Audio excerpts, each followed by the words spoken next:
It's Friday, May 17th, 2024.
Well, my fault.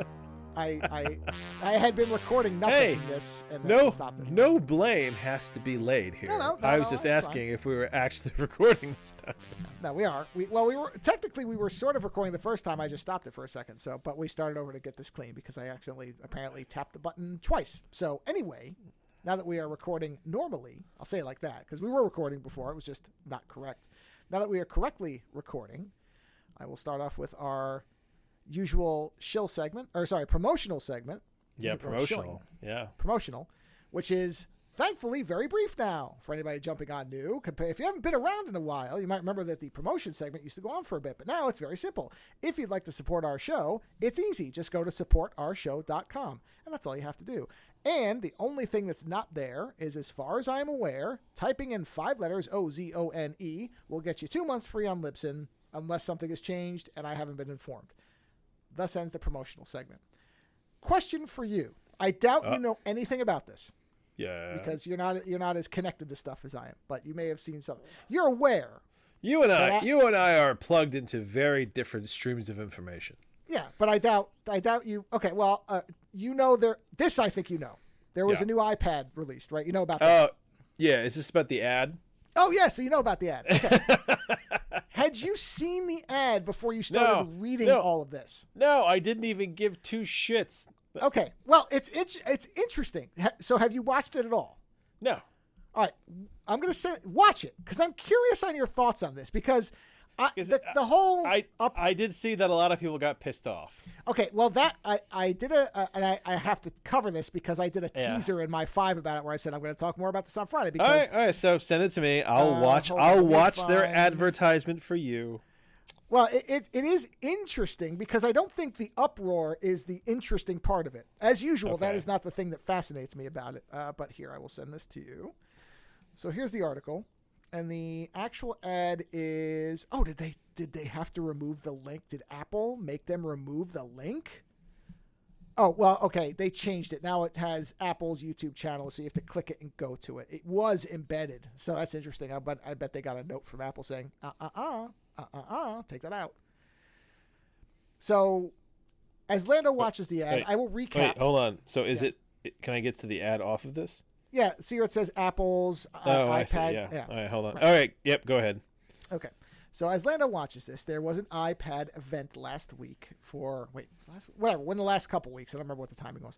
Anyway, very recently, Apple released new iPads and a new Apple Pencil.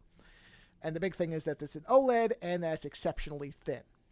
And they released an ad. Well, it wasn't even really an event. It was a video, and there was a video within the video, which is great because now it's getting so meta, it's crazy. But there was a video within the video where Apple did an ad to demonstrate the thinness of the iPad. This is the fascinating part. And the ad, which of course I'll link, and it was linked in the 5, it shows this big hydraulic press. It starts off, and there's all these elements of creative expression in between it. There's a sculpture of a head. There's a metronome. There's paint. There's a video game cabinet. All this different stuff. And so this press starts coming down. And it starts destroying everything in between, as a press does. Just two big flat pieces of metal. So what's the shit here? Okay, so, I'm explaining it because people may not have seen this. So basically, it gets to the end, and it splatters everything, and then it opens up, and inside there's an iPad. And then you see a hand, and correct me, Lando, you just watched in case I'm It's the thinnest iPad ever! Right, that's what it says, right? So it's pointing out, and it is, by all accounts, it is exceptionally thin, and, so the hand holds it up, and then it says, it's the thinnest iPad ever, and then the ad cuts, right? You know what? I'm just going to throw this out there. Sure. My first laptop was a Fujitsu Monte Carlo. That thing was a little brick. And you know what? I love that little brick. I kind of miss that little brick. There are days where I wish that things were slightly more bricky. Oh no, I wish that all the time. So no, that's right. not it. Oh, so it's not a weird thing. Okay. No, that's not unusual at all. I actually do not like something like this being this thin, especially if you're going to be spending north of $2,000 on it. You spend a ton of money on these things, right? And they're like, oh my God, they're so thin. It's like, yeah, but when I got my cell phone, I looked at it and I thought, this is too fucking thin. I'm going to bend this. And I had to put a big aluminum case on it because I didn't trust, if this is it's one thing for a laptop to be thin. A laptop, by and large, goes into a case, sits on a table. You're not using this thing as a Frisbee, right? But you are nervous when you put it in your luggage or something like that. Sure. But a phone goes in your pocket. You carry it around, you throw it around. I mean, watching my wife use her phone. Jesus, my wife is the stress test for an iPhone. She throws that thing into her purse. With lots of people do that stuff. A lot of them. Man, woo! But it's like these are devices that get thrown around. Now, I don't know if they do this on purpose, where they basically make it as breakable as they do, so they can be like, look how awesome and delicate it is. Oh, you broke it? Buy another one. Like, is that the kind of impetus behind this? Because otherwise, at some point it's so thin, it's actually a danger. I don't understand why Apple still pursues this. I have not seen any explanation. It makes no sense other than saying, hey, we can do it, which I guess is a reason, but it's not a good reason. If you tell me that it's the lightest... So here's the thing. Well, it is the lightest iPad. No, but hold on. The lightest versus the thinnest are two different things. Because there's plenty of older people that I know who use iPads, and they are very happy to have a lighter iPad to hold. Yeah, no, right? the weight being shaved down I have no issue with either. It's the thinness of it that makes no sense. But the thinness gets to a point where nobody can actually keep a handhold on it. Because it's so thin, it almost puts an undue stress because you're trying to hold this thin piece of shit, Yeah. Like honestly, I think we're in the uncanny valley where it's like it's either going to be paper thin or it's going to be a brick, but we're in this middle ground where it's getting obnoxious. Yes. So the ad came out or was played, and immediately people got very upset because they perceived it as indicating that Apple was crushing creative tools and all the rest of it to make a thin thing, right? I don't care about that. That's garbage. It's nonsense. People getting angry over nothing. Yeah, because their whole statement was the idea. They're trying to draw the metaphor. Hey, you can do all these things on an iPad. Okay.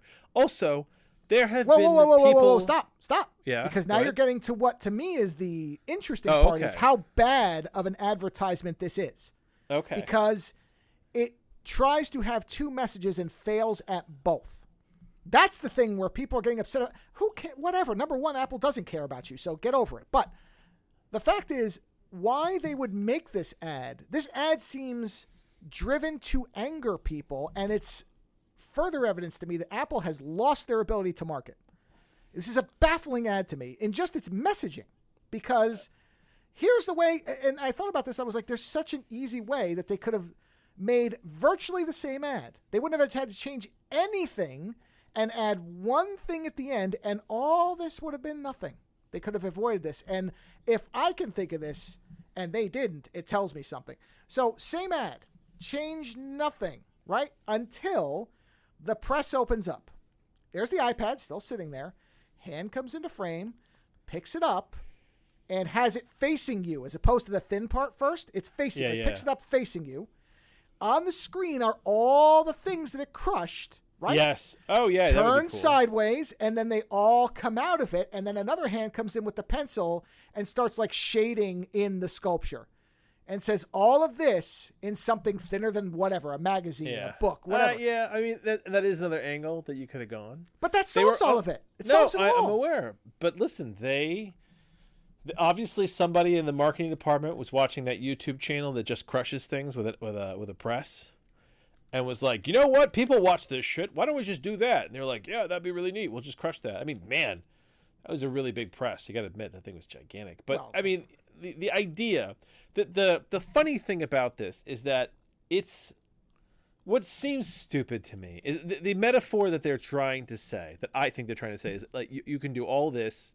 We've crushed all this down into the iPad, right? That's the overall arcing idea. Hey, you can do all these things. We've crushed it all down to the thinnest iPad ever. But what's fascinating to me is the violence of it, which it's not like it's a sweet, like I think they're playing it for comedy, right? But there is a certain level of kind of like violence of destruction. I mean, there's people. That's what I'm saying. Is the odd part about this ad is that I don't think it succeeds at either of its goals. Like a lot of people that. So I've seen a few headlines in a few places, right? Like I said, I haven't really read an article about this because I tend to stay out of advertising issues because advertising at the end of the day is mostly evil at this point. Sure. Because just having a conversation about it is what the advertising wants. Any attention is attention, and we live in an attention economy. But there are people in the headlines that compared it to. They said it's the opposite of the 1984 commercial that Apple put out. Yes, I saw that comparison. And I was like, you know what? I could see that because in this you're basically crushing all creativity and saying, hey, use our thing instead. Well, fuck all this other shit. And that's what I mean about it is the thing that is fascinating is how bad a marketing tool it is for a company that used to be very good at this and has gotten continually worse at it. Let me give you another version of that ad. You could have had that image of all that stuff there, right? And then just had someone pick it up and realize that you were looking at a screen the whole time. And it brings the idea of, hey guys, all this shit is in here. You don't have to destroy anything. Right. It's benign. Like they really wanted to send a message of this shit is destroyed by how awesome our technology is. Yeah, it's so odd. But I don't, I also look at these ads and say, you can't blame all of Apple because there's a marketing department. You blame the marketing department. I don't blame all of Apple, but this is Apple's face to the world. Yeah, right? This is what people see. You can say, "Oh, well, the R&D, fuck the R&D department." You know what? Nobody outside sees that. I watched the video for the headset thing that they did, right? Which I think they stopped making that now, right? Didn't they stop selling that? No. They didn't stop making it. No. Apple was smart with that because what they did was they've only made enough to what they sell. So they basically can say we've sold everyone we've made because we only made a few. Yeah. So the ad they did for that thing, I thought was pretty good. It had a lot of CG. It was informative. It gave you an idea of what these things, the one that they had like a 6 or 7 minute like video they did telling you about the helmet technology and what it could do and the software and like basically what the hope of it was, right? It was the whole this is what you could do with it and this is what we hope to be able to do with it. It was kind of their it almost felt like a TED conference, but basically it was an ad. It was like a long ad, and I was curious because I didn't know what the fuck this thing was. And I watched that, and I thought, you know what? Like, I don't want one, but at least now I understand what it is, right?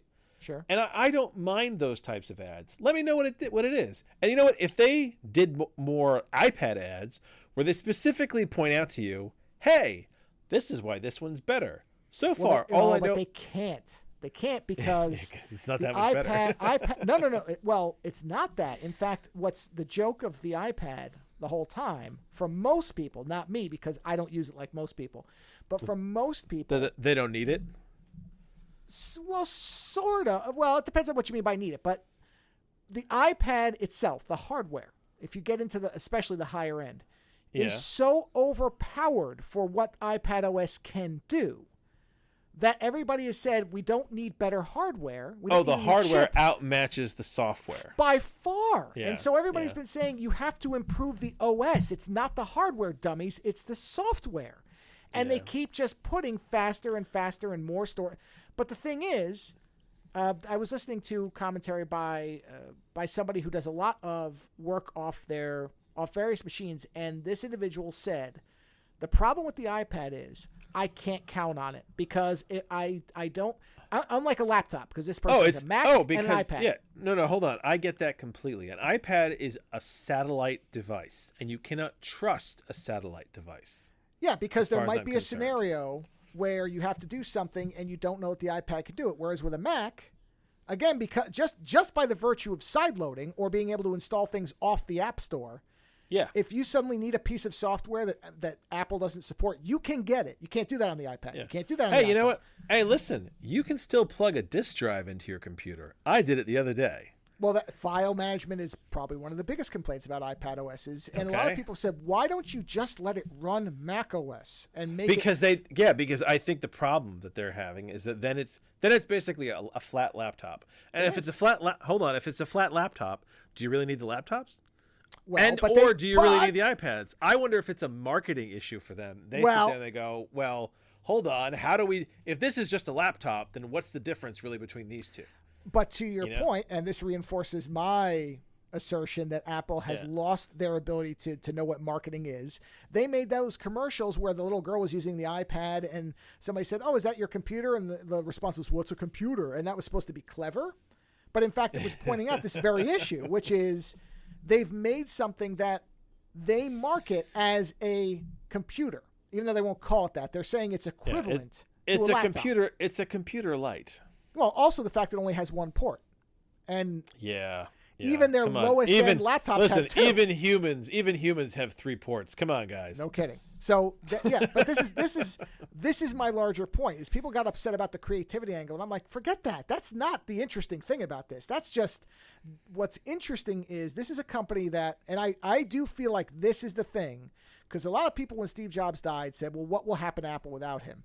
And again, they focused on, they thought the company would somehow collapse, which was never going to happen. No, they're going to go, they're going to go the way of Microsoft. They're going to become another just generic computer company out there supplying basic machines. And the reason for that is because they don't have, and this is what a lot of people don't probably know, is for a while it was Tim Cook and Steve Jobs. And those were the two sides of what made Apple special for a while, which was a logistical person, Tim Cook, who knew how to get things out the door. A push and pull. Yeah, a push and pull. Yeah, he knew how to do the business stuff. And Steve Jobs was the vision guy who would go up and give the dynamite performances and would have an idea in his head of this is how people should use it, and most times was right because for all his faults, he did have a pretty good handle on what people needed their computer to do. Not wanted it to do, but needed it to do. And he was able to finesse that into products that were desirable to use. That's a tough thing to do.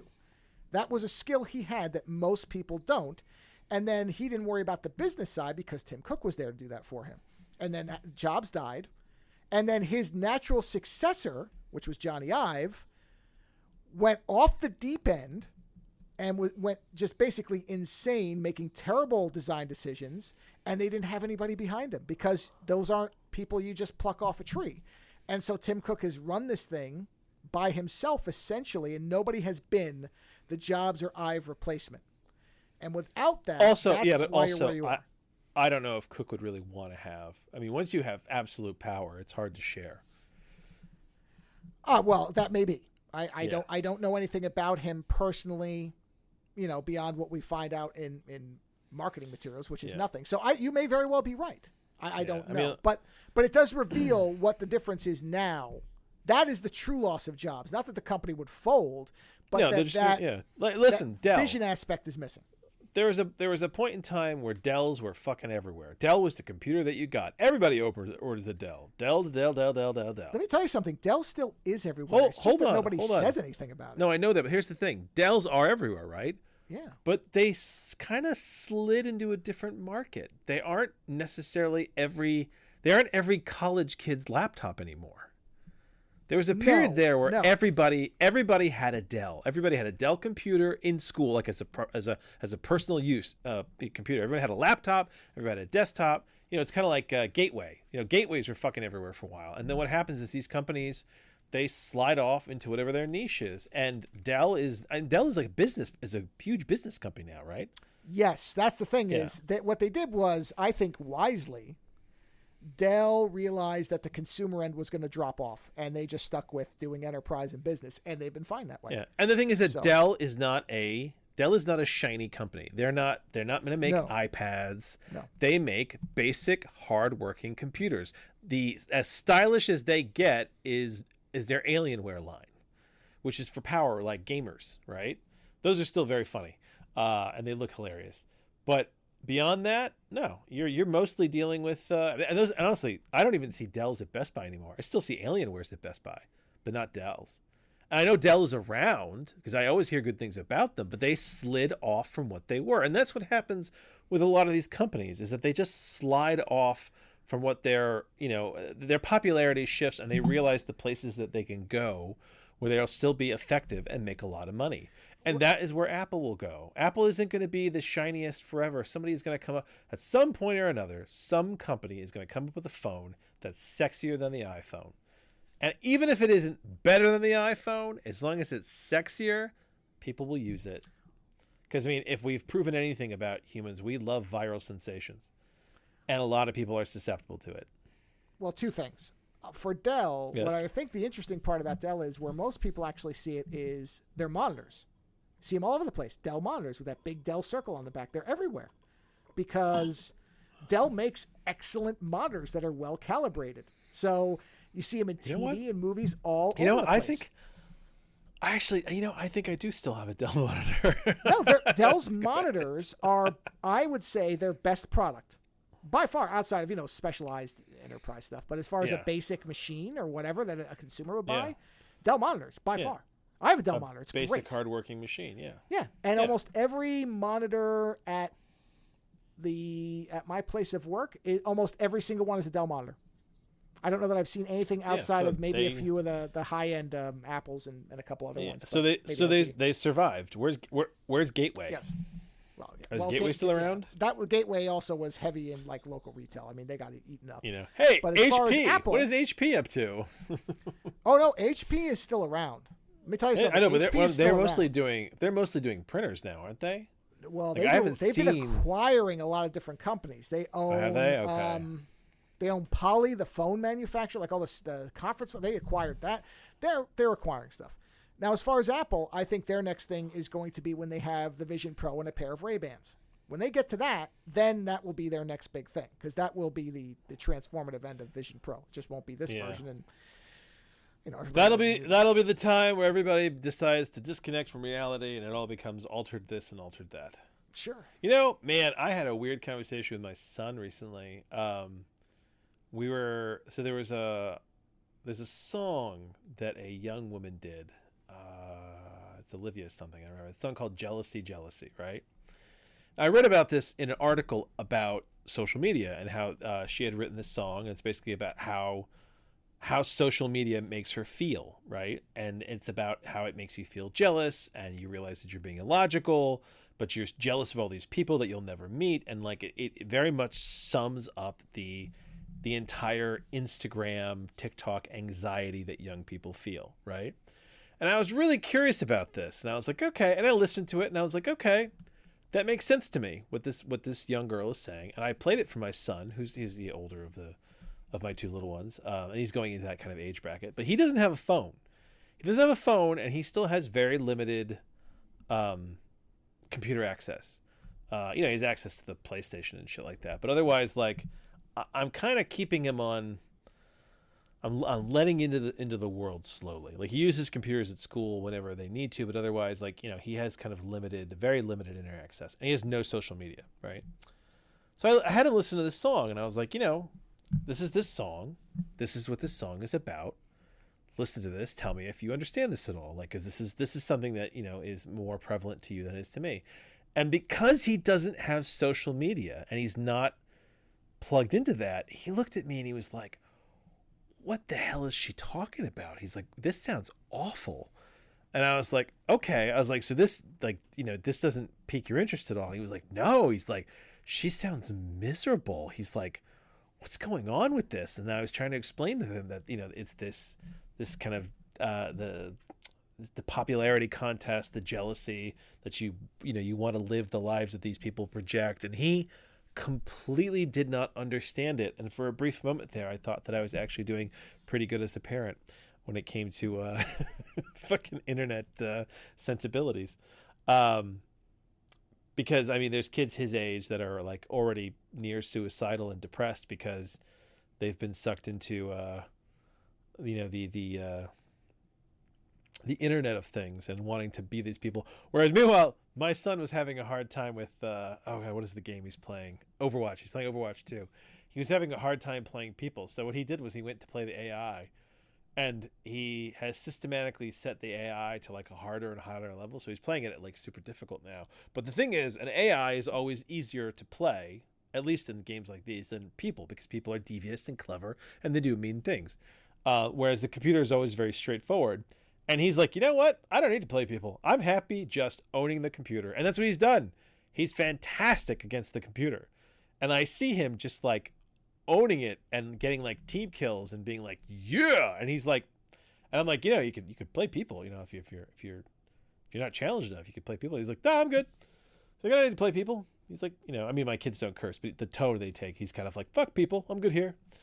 And I'm like, good. And I'm kind of like, yeah, maybe he'll be okay. You know, when the technology finally, when I let him kind of have full access to it, you know, because he won't go through that period of, you know, oh my God, that person's life looks awesome on Instagram. I want their life. Why don't I have their life? Oh my God, I'm going to kill myself. You know, like that whole thing, which I'm hoping is a phase. I'm beginning to really see it now and say, you know, maybe this is a phase.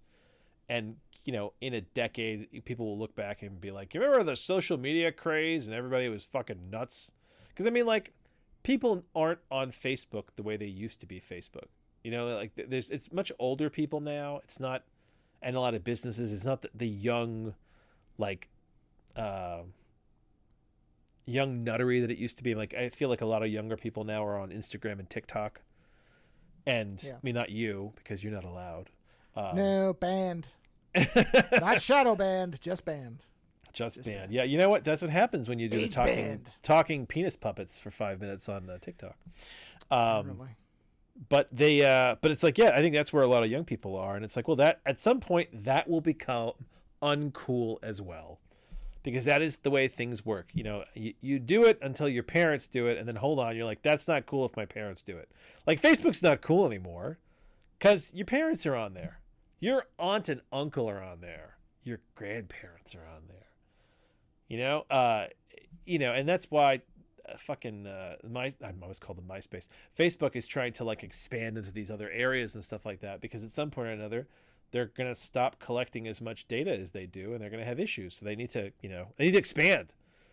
They haven't made any talking home surveillance devices, have they? There's the Apple one. There's the Amazon one. Google has one. Like, I almost called it Serena. What the hell is the name of that thing? Has who made one? Sorry, I missed who. Facebook. Has Facebook Oh, made yeah. one? No, they made the Portal.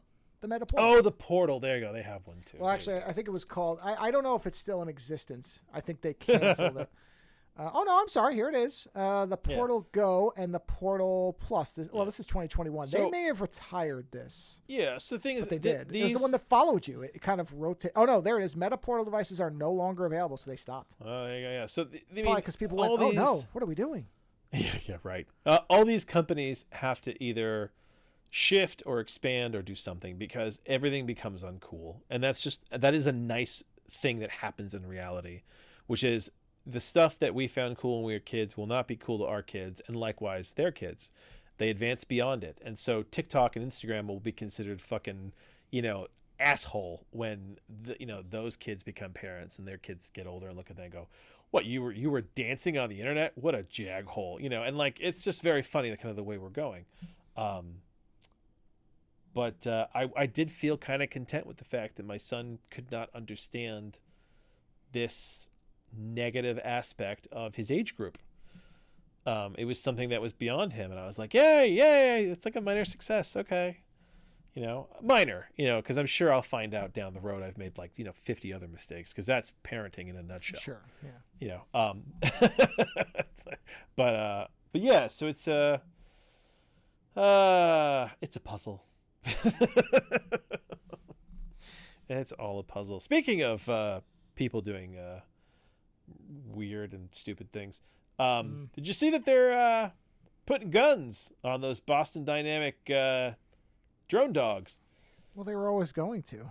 I know. It's not a shock. It's hilarious. It's the idea that, guys, you've seen the movies, you understand this shit, right? And you still mounted a gun on a Boston Dynamics dog and gave it machine learning targeting. Yeah.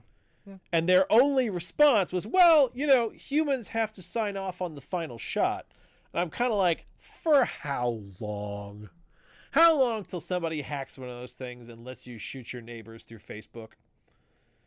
I mean, think about that. How long till somebody hacks one of those things and basically has a portal on the dark web that's like, hey, pay me and I will direct this machine to go find your worst enemy.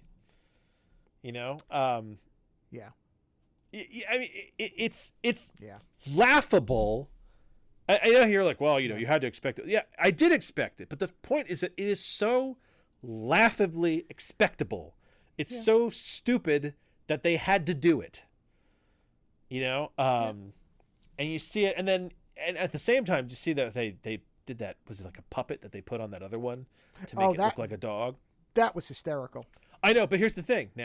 Now what happens, you're going to take both of those and combine it. You get a Boston Dynamics dog, you mount it with this big gun, machine learning, you dress it up like a little friendly dog, you send it out into a war zone, and someone's like, hey, is that a sweet little dog? Bang! Nope, it wasn't. Right. It's like... Yeah. Oh, man, I saw that article and I was like, why are we this dumb? Why are we this dumb? All it takes is that machine learning to go wrong. All it takes for that software. Well, and it will. I mean, inevitably it will. That's the thing. It's just a matter of time. It will happen. Yeah. It's going to happen. Yeah. And my wife is like, they're just ground drones. I'm like, no, it's not that they've mounted guns to another. It's not that they've mounted guns to another drone. It's the idea. For me, the big thing is the machine learning targeting, where I'm sure there's already drones that have it, but like, it's just such a bad idea. It's just such a bad idea. And because it's such a bad idea, that somebody in a military tech lab was like, hey, I know what we should do. Wouldn't this be neat? It'll be like Terminator, but like a dog. But we'll control it this time. But we'll have final say on targeting until there's any kind of glitch. Jesus, you can't get the video games to work right. And you think the machine learning targeting system is going to work right? You don't think the dog at some point is going to get struck by lightning and Johnny Five will be alive? Jeez, I read that. I was just laughing. That kind of laugh where you're like, oh my God, we're so stupid as a species. We deserve to wipe ourselves out. Is that kind of laugh. I figured I'd share that with you. Oh, no, I knew about it. I mean, that's just... Oh, I knew you knew about it. The second I saw it, I knew you knew about it. What will actually stop it is when one of these things shoots a cop.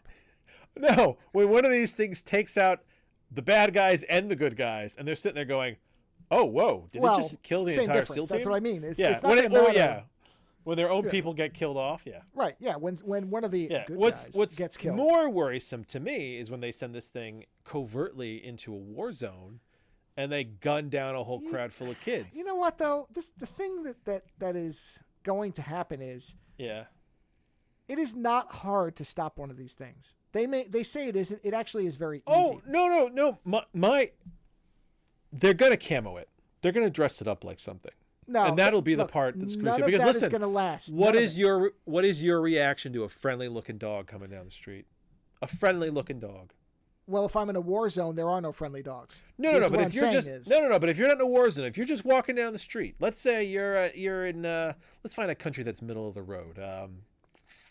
You're in one of the more peaceful parts of Ukraine right now, not the front line, but on the other side of the country, right? And you're walking down the street and you see what looks like a sad German Shepherd walking down the street, right? There are people out there whose reaction is to go straight for that animal and be like, "Are you okay? Are you okay?" And then it's like, "Bam! You're dead." Yeah, it opens its mouth and there's a desert eagle that pokes out. You know what I mean? This type of thing is never going to work in that type of way. it's not, because now that this is now there will be ways to figure these things. It'll be like the Terminator stuff. You'll be able to find them out where these things are going to be used, and at least for the foreseeable future is they're going to be used in SWAT situations. They're going to send these things. They'll send them buildings. in. Yeah, they'll send them in. Yeah, that's what it's going to be. Yeah. The whole no, making it look like a dog. Listen, that's a gimmicky thing. It's a PR thing. But that's all. I understand that there is going to be a conventional. Well, but what I'm saying is, you're not going to get to a point where they have these things walking around disguised. No. Well, I don't know about that. I think in a war zone they will. They'll camo these things and they'll send them out there. No, but in a war, this is what I'm saying is, in a war zone, there will be no trusting of anything because this stuff is knowledge. Absolutely. You shouldn't trust anything in a war zone anyway, but right, it so does get very Skynet. You see a dog coming down the street, they're going to point some kind of device at it, and it's going to scan it. Be like, no, they're not even. Knowing soldiers, they'll be like, it could be. Blow it up. No, you know what? The funny part is, No, you don't think so? No. Human beings are more sympathetic towards animals than they are towards people. They can somebody will say, yeah, "Let's just make sure," and they'll point a thing at it. Like, no, it's a dog. Don't shoot the dog. Shoot that guy, but don't shoot the dog. Don't 50 cal the dog, guys. It's just a dog. Right. Yeah, I know, but it's the fact that we always feel the need to do it, don't we? I mean, I can't wait for the updated version of Runaway that someone needs to make. Oh sure. Well, yeah. I mean, it is sort of surprising that hasn't been remade already. I only recently learned about the. Did you see the gun drones that came out? So in 2000, I think it was Boeing that did this. I think it might be Boeing. I had this at one point as a link because I was doing research on these for my book. They had these drones. Now in 2000 they came out, and the whole idea is they were selling these as a counter missile strike system, where essentially you would fire this thing up into the air and it fires bullets in all direction, right? Yeah, the problem is parts kept falling off, so they couldn't make it work.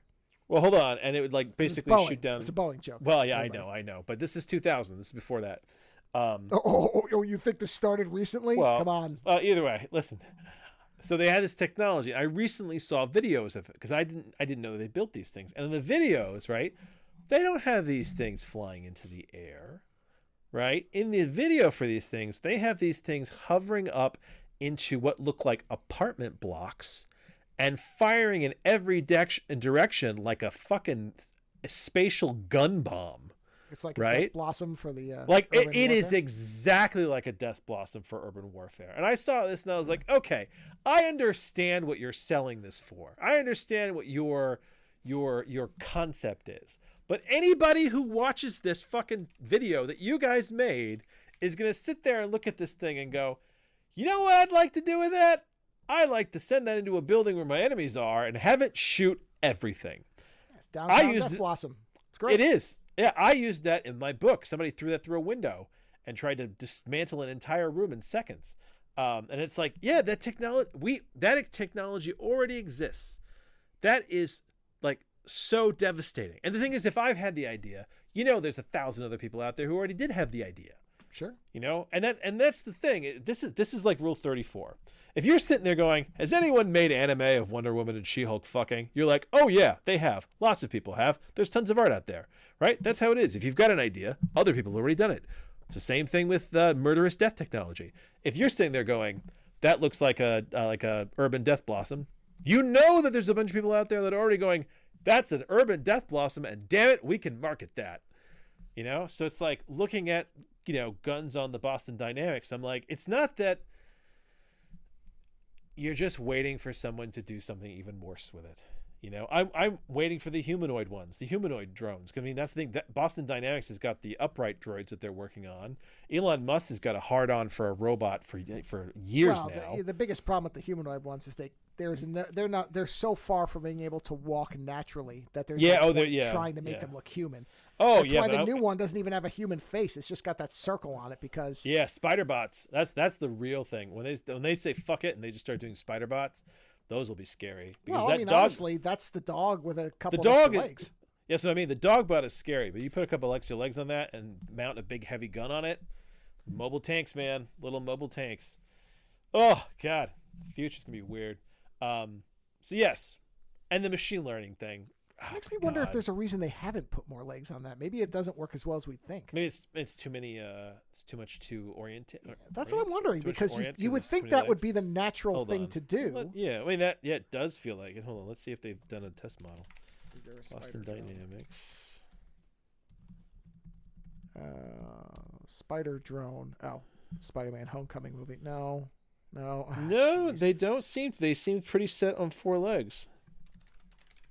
Yeah, everything I'm looking at has 4 legs.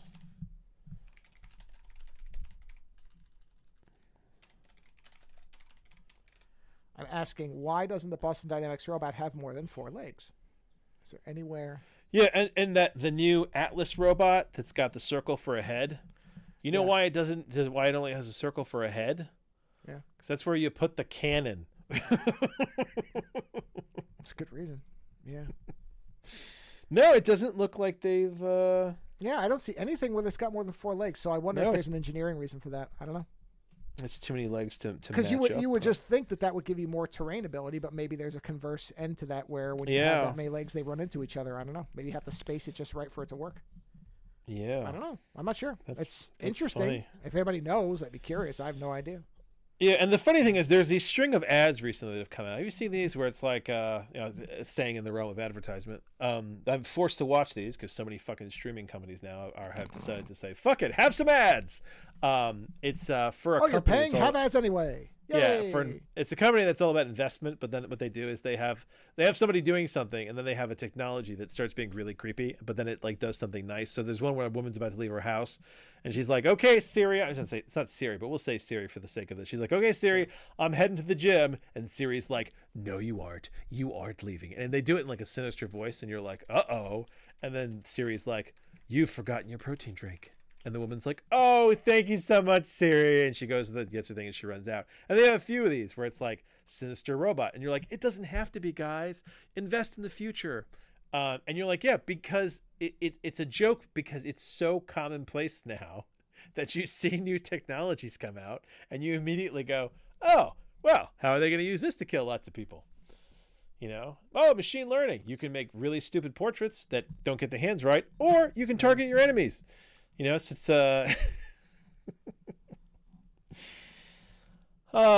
anyway. Do you know who that is? I'm trying to find it. I can't find it. The company? Yeah, the company. Just no, I don't know. It's a. I tried searching for creepy investment ads, and I'm getting some wild stuff. At least you're not getting porn.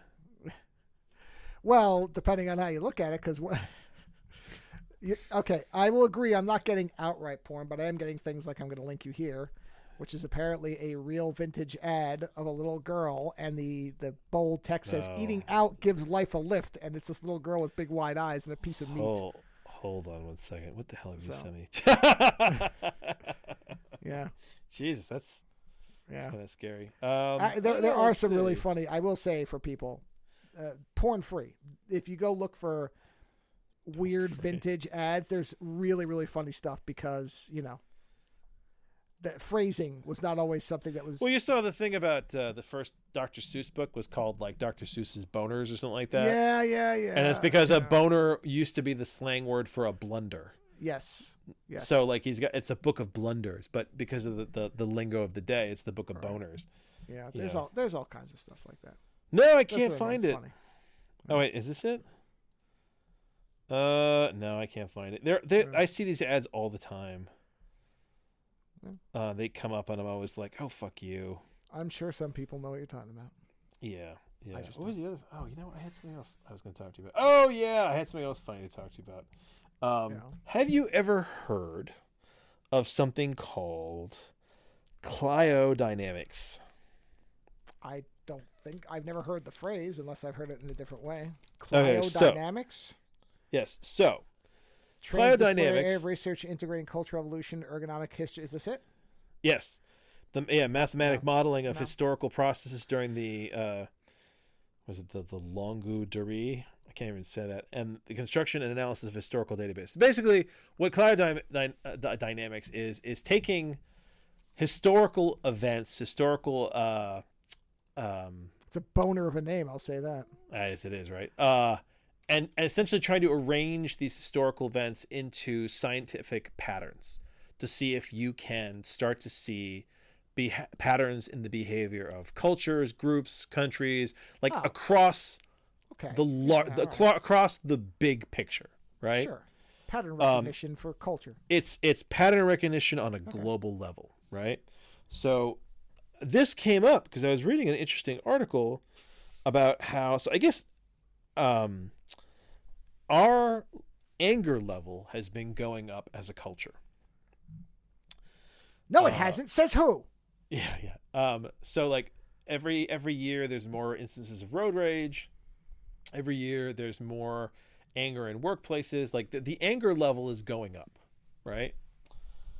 And on top of this, I guess these people who follow this, who create this cryodynamics, have said that they have noticed that there is a weird rage cycle culturally that we, as a planet, every 40 to 60 years seem to slip into some kind of high rage, outrage state before calming down for a bit again. Now, and we apparently are within the margins currently for another rage state.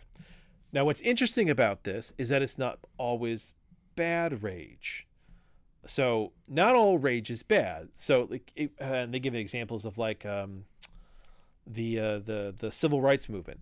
Civil rights movement is in response to an outrage. You feel rage over the fact that you are being treated with inequality, right? And that is a type of rage that then causes things to shift. So they're saying that it's not necessarily always bad, but that we have these cycles of great cultural shift that are based on some kind of rage, and that we're going into one right now, which is matching up with the numbers of all this stuff that's going on around us, where they're saying that, people are getting angrier, shit's going on. And like, I thought this was really interesting. I like this idea of we finally got enough of a sense of the numbers of history to start making kind of big, as you put it, pattern recognition on a planetary level. The part that worries me is reading this whole thing about how our anger is going up. The whole Universe 25 theory is always a sad, fearful shadow in the back of my mind, which is eventually you overpopulate a finite environment and you reach a point where the entire culture goes into the cultural sink and destroys itself. And I'm sitting there looking at this going, is it a cycle, guys? Or we've gone too far? I mean, I saw this thing, an economist the other day was talking about why capitalism is dangerous. And they said, it's not that, having a free market is bad. It's that having a finite system where people expect infinite growth is absurd. And you're like, yeah, it is. We can't go on like this forever. You can't infinitely keep making more money every year, because at some point you cannot make the products any cheaper. At some point you cannot lay off enough people. At some point you can't get rid of any more employees. You need them to run the fucking company. Stock market says otherwise. Yeah, I know. Infinite the stock growth, market, baby. The stock market believes in infinite growth. Yeah, It infinite sure growth does. in a finite environment. So like I was reading all this stuff about the cryodynamics and the anger quotient's growing, and I was just like, yeah, it's like Universe 20 cryodynamics is based on it's just following history as a timeline, right? But at some point there is that fear that things go too far, that there's too many people, that there's too much anger, there's too much inequality, there's too much everything, and then you tip into that cultural sink. And the thing that what he never found out in Universe 25, I don't think he ever did this. So for those who don't know what I'm talking about, Universe 25 was an experiment where basically a psychologist had an environment where it was a perfect environment for rats, and they had all the food they could have and everything. And as they steadily overpopulated themselves, things went feral. The rats forgot how to be rats. They started killing each other. There were some rats that did nothing but sit in a corner and preen themselves as they slowly starved to death. There was madness, and they destroyed themselves. But the thing that he never said was there a point where the culture destroyed itself enough that it then counterbalanced? You know what I mean? Like if things go rageful and everyone starts killing each other, do you hit a point where suddenly, oh shit, you know what? We've killed 75% of the population of the planet. Maybe we should settle down. You know what I mean? Like, is there a counterbalance? So like, for example, if you read about like World War II and the number of people that died. Well, logically, there would have to be. Right. Yeah, exactly. Because at a certain point, if you don't have enough people to farm and to produce things so that other people can live, then they'll stop killing because they need somebody to work. But does it go too insane is what I'm saying? Because there's, a little while back I was watching a thing about somebody was talking about whether Adolf Hitler was evil, right? And there was a big philosophical thing in there about there. Does absolute evil really exist and stuff like that? And the interesting thing I learned was essentially that towards the end of World War II, Hitler was splitting his resources between desperately fighting off the Allies and still sending people to the camps, right? If he had moved resources away from doing that, he could have put up more of a fight, right? He could have possibly negotiated a better end of the war for himself. But he didn't. In fact, he doubled down. He took, to some degree, he took resources away from the front and pushed them towards slaughtering more people to try and wipe out as many Jews and every other type of person that he hated, because it wasn't just Jews in these camps, as fast as he could, knowing that they were getting clobbered by the Allies. Right? And you look at that and you're kind of like, yeah, that's a gross misuse of resources. And then, Hitler killed himself. The war came to an end. And, Germany slowly rebuilt itself afterwards. And now, they seem to be a pretty mellow country. Right? That's a counterbalance, right? That they went absolutely as apeshit as possible, driven by a madman. And now they have counterbalanced, and they seem to be one of the greater forces for order in the EU. Not bad order, good order. I like to think, and that's kind of this counterbalance. From being a country of, in the greater historical context, a country that, that turned the world upside down for a while and is now putting the world back together to some extent, or being a country that is considered to be good at this point, right? Do we always get that counterbalance? And I want to get into cryodynamics more, because I'm actually curious to see, do they have any level of accurate prediction? Because I think they've been around since 2015. I'm kind of like, okay, you've been around for about almost 10 years, right? So have you made any predictions about the general culture that we can count on? Or is this like, the Psychic Friends Network, where anything you say, they can kind of push into the, it kind of fits the model? Well, it's like Nostradamus, where they're like, Nostradamus' predictions that were so amazing. And you're like, yeah, because they're so vague. If you say something vague, people always find a way to twist things to fit. That's how horoscopes work. You fit the details to match the narrative because you want it to. So that's my fear of cryodynamics, is like, can you guys actually perceive, are there actual patterns to recognize? And if so, what does that say about us as a species, that we make the same mistakes over and over again? I don't know that it says much of anything, to be honest. No, that we just... Well, we've known this, right?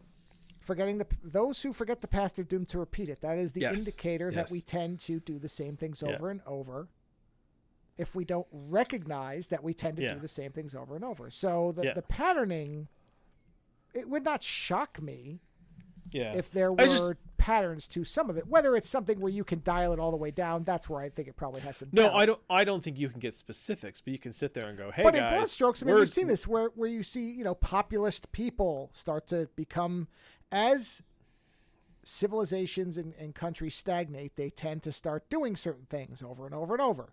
This is none of what's going on. A lack of stability causes a country to get very crazy. Yes. Yeah, and also I think that to some degree what we're seeing is I've seen some people who've said this, and it makes a type of sense to me, that the only real difference for now throughout history is that technology is allowing the cycles to go faster because they're and that's one of the things that does scare me, because the information can travel so much more quickly. You have to play optimist for a second, which is not my natural environment, but let's play with I don't know. Like I want to be an optimist. Well, then I am an optimist. The optimistic way to look at the other side of that is that those same acceleration could potentially deflate some of these bad things. I'll give you my optimism, right? The Cold War didn't destroy us. Now, I don't think it didn't destroy us because we had such great politicians. I think at the end of the day, the Cold War didn't destroy us because the people who were the actual boots on the ground were too aware of the scale of their decisions. So when, it's when there's the few times there have been things that happen where one side or the other could have misinterpreted it, and it was down to somebody being like, should I throw a switch? And then being like, you know what? I'm going to wait. And you're like, oh, look, you saved the world. Thank you.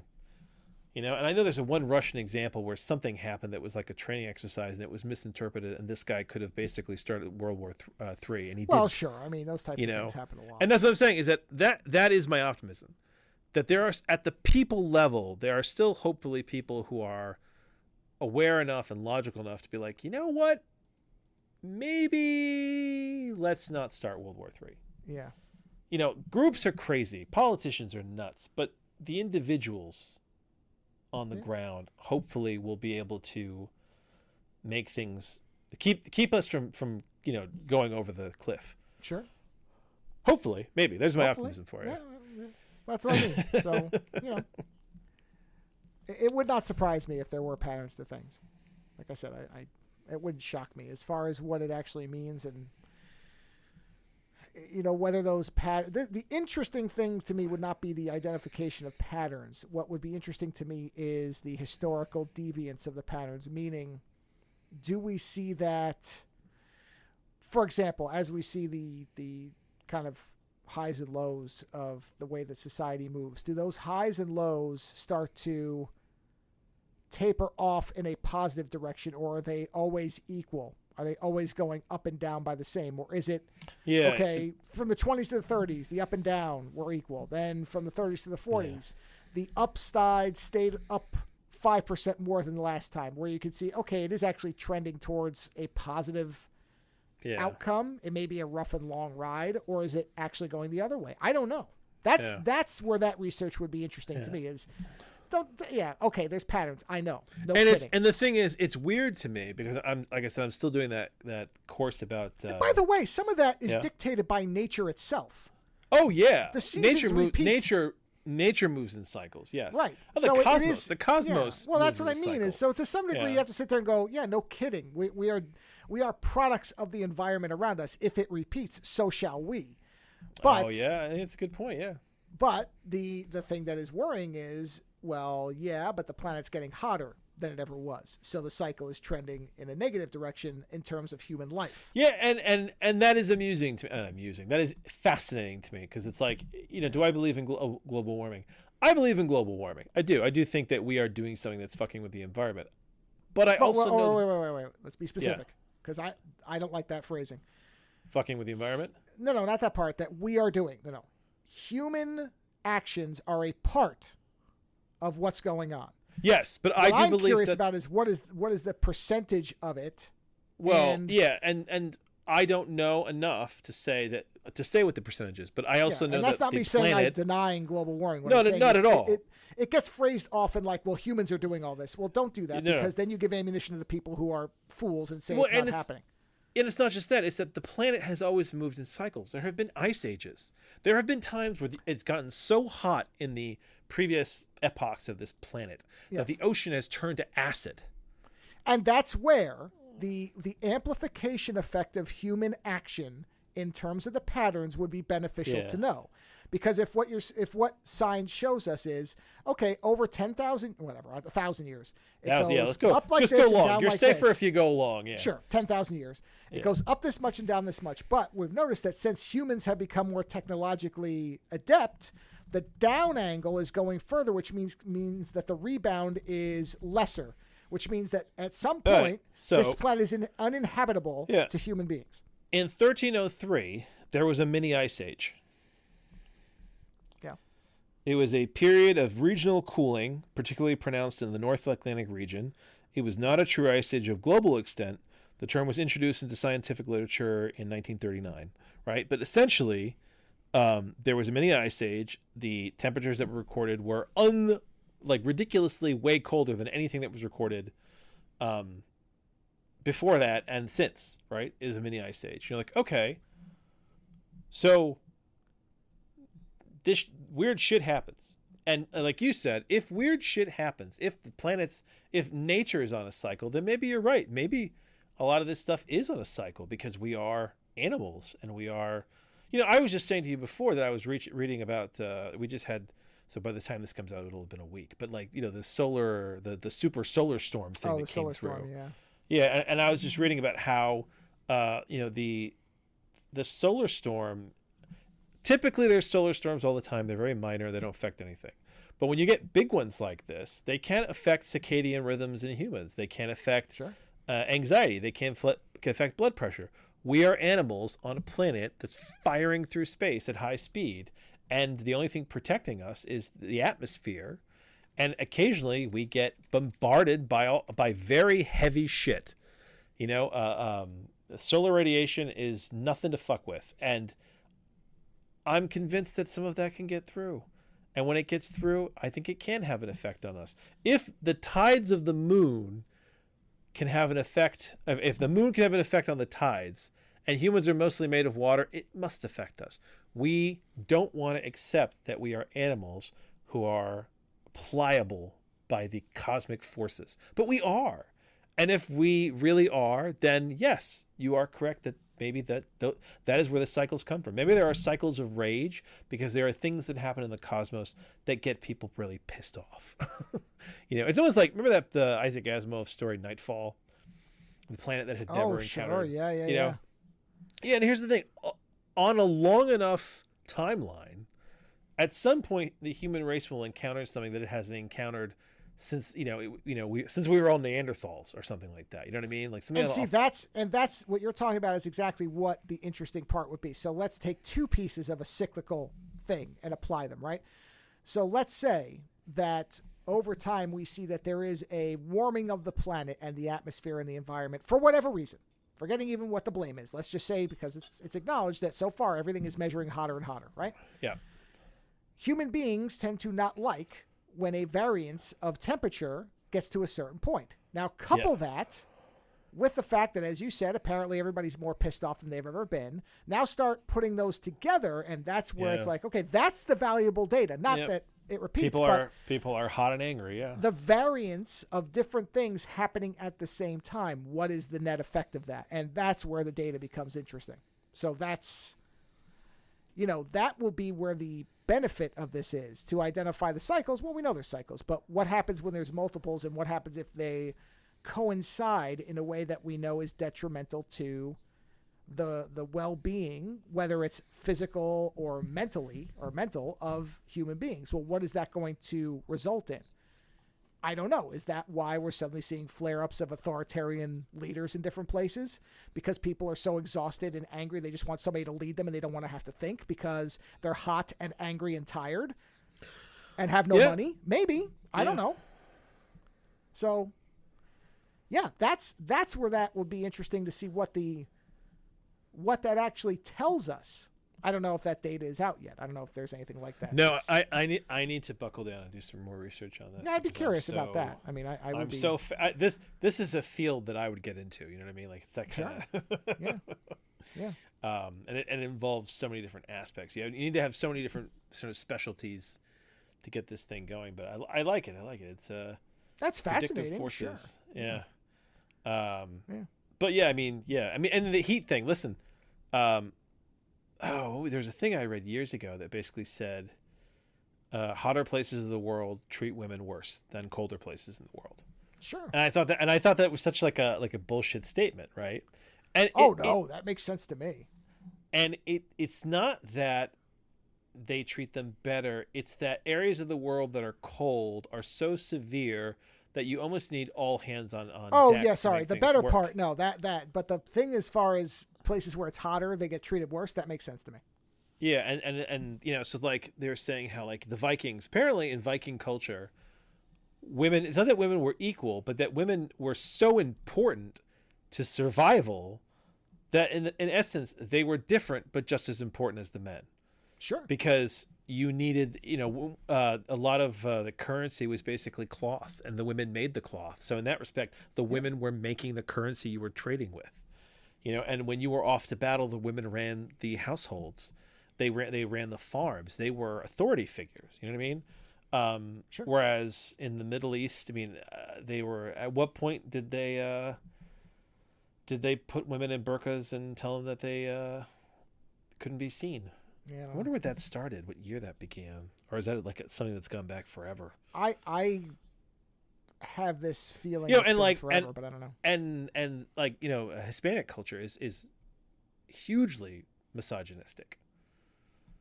You know what I mean? Like you get more misogynistic as you get towards the what do you call it? The equator.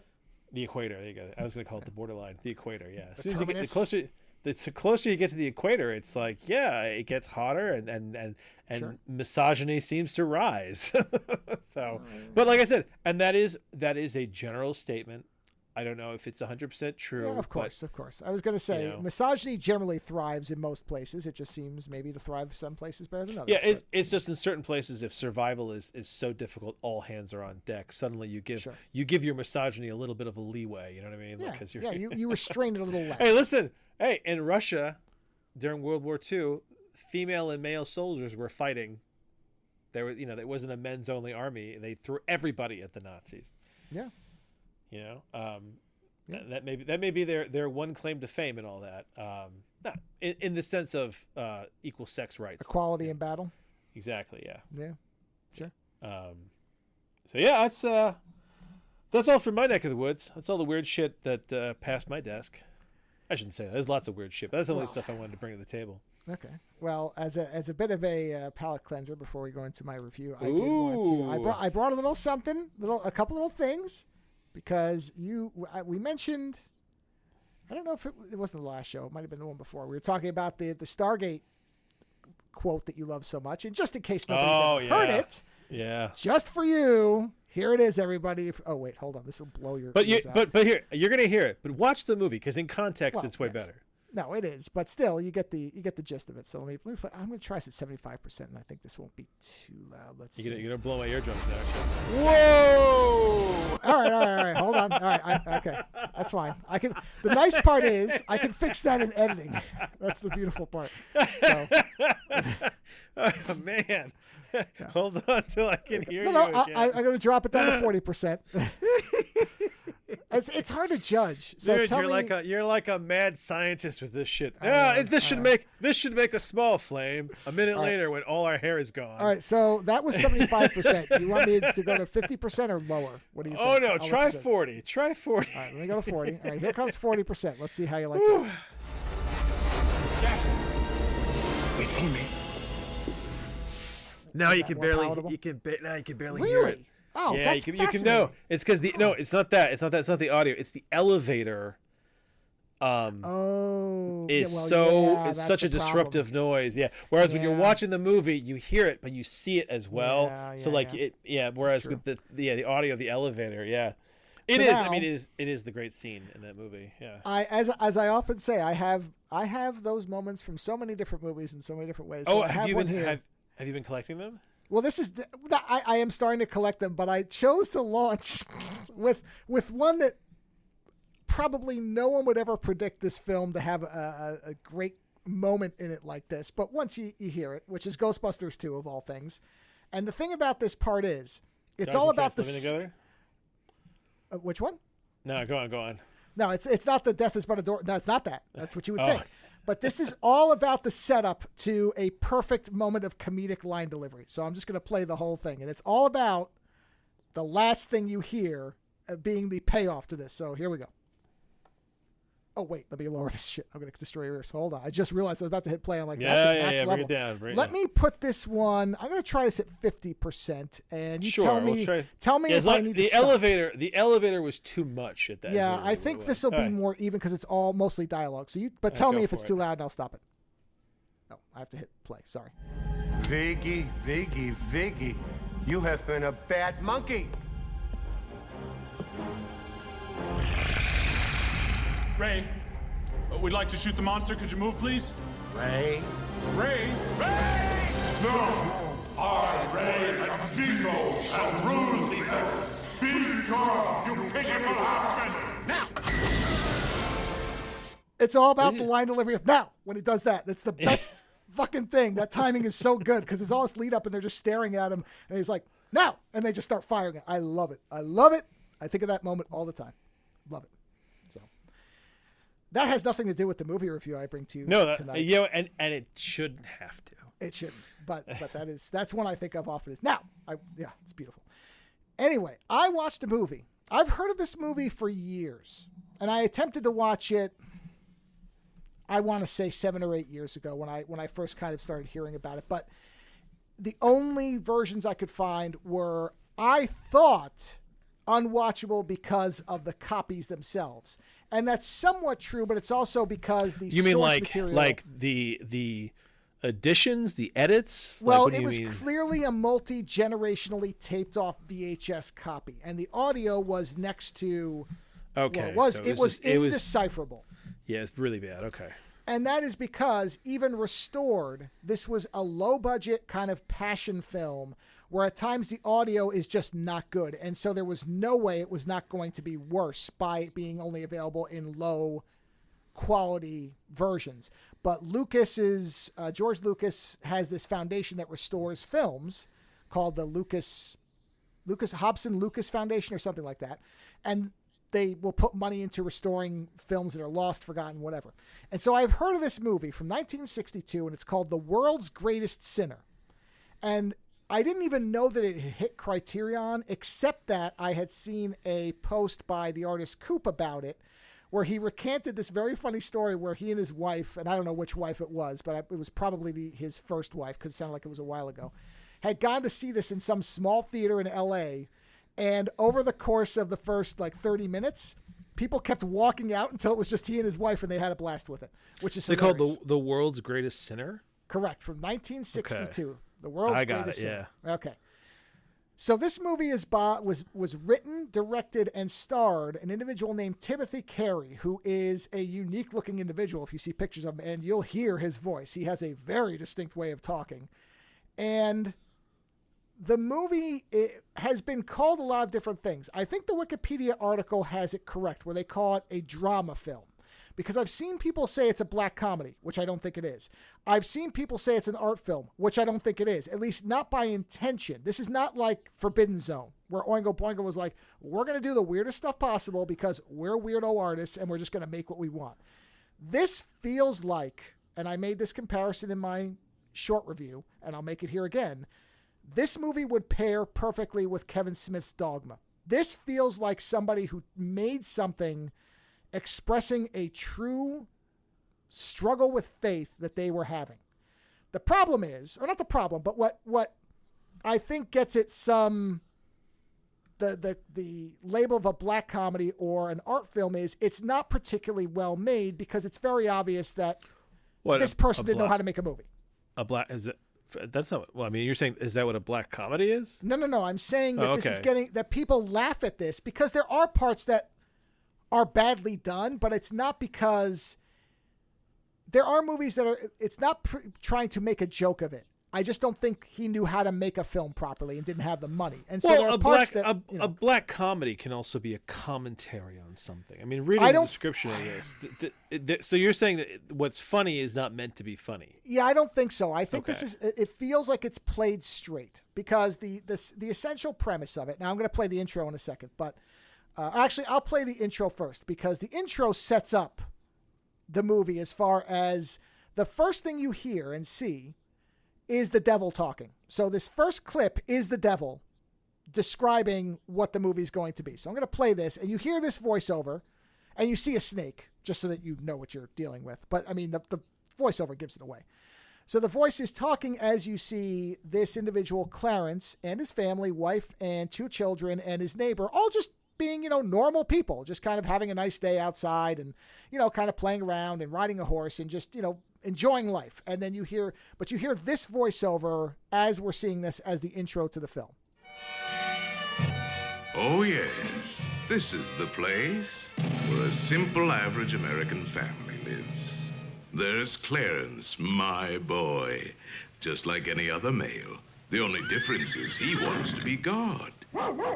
And that's coming right out of the horse's mouth.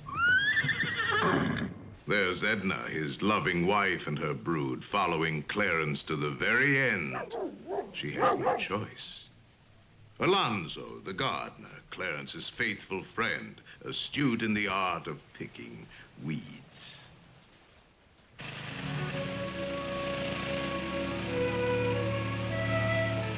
They all want to get into the act. Including myself.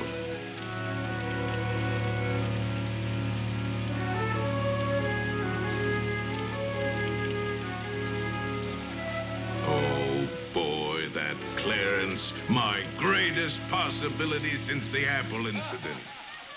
Don't let me down, Clarence. Don't let me down, boy, whatever you do. So that's the setup. That's All right. Satan speaking. Well, Yes. was that at 50%? Oh, that was at 100. Too loud? Oh, Jesus Christ, that was way sorry. too loud. You should have said something. I would've stopped. The second the car or whatever it was started going, it's just the atmospheric noise gets kind of heavy. Yeah, on the well, ears. the other problem with this particular movie is the sound level is all over the place. It is. So there's parts so it's... Bring it in I'll like 60%. I'll knock it down to 65. How's that? Yeah, and see where you are there. Right. Sorry. I'll adjust all this in the editing. But yeah, that's the problem is this movie you'll hear, and some of the editing will sound like I did it. I did not. It's just some of the editing is just not. Well, yeah. So I read the plot. Yes. And I can see how it could play like an absurd kind of spiritual comedy, but at the same time, I could also see how this could play very serious. No, I I read no comedy in this. There are parts of cynical kind of sarcastic commentary, but they're not comedic. They are instead more of, if anything, it comes off as sad at times. Because what happens is after we get this intro, and then the next thing, it immediately cuts to Clarence at his job. He's an insurance salesman. And he's just sitting there, and he kind of looks dissatisfied. And he says to everybody in the office, he's like, you know what? Why don't you all just take the rest of the day off? It's like, go enjoy your life. Get out of here. This is not where you should be spending your life. And selling insurance is not something to be doing with life. Go out, take the rest of the day, and enjoy the day. It's a beautiful day. Get out. Go out there. And everybody kind of reacts strangely, but they're like, okay, well, if you're saying that, because he's a VP of some kind in there. And then his boss shows up and says, where is everybody? And he says, I told them to take the day off. It's nice outside. Let them go enjoy their lives. And he's like, what are you talking about? And he's like, all you care about is selling insurance. Is that what life is? Just selling insurance? And he's like, you have lost your mind. The boss says, you've lost your mind. You're fired. And he's like, fine. What do I care? And so he goes home, and his wife's there, and he says... Is Clarence the one with the intense soul patch, by the way? Yeah. Oh, that's a whole thing, because that's fake. But yeah, and okay. that's this weird... Yeah, there's bizarre things. But yes, that's him. You see what I mean? He's weird looking, and you'll hear his voice, and he talks really distinctly. So he goes home, and his wife's there, and he says... This isn't what life should be. It shouldn't be me just selling insurance. This isn't what people should do. He's like, we should all be able to we should all be able to live forever. He says, what is God doing for us if he just makes this being our lives? We're just sitting here just selling insurance. Like he's just dissatisfied with life. He doesn't think his life has a purpose. And so he goes to a rock concert, of all things, and he sees people kind of reacting to the people on the stage and kind of, Beatles style where they're screaming and, they're grasping at them and all this stuff.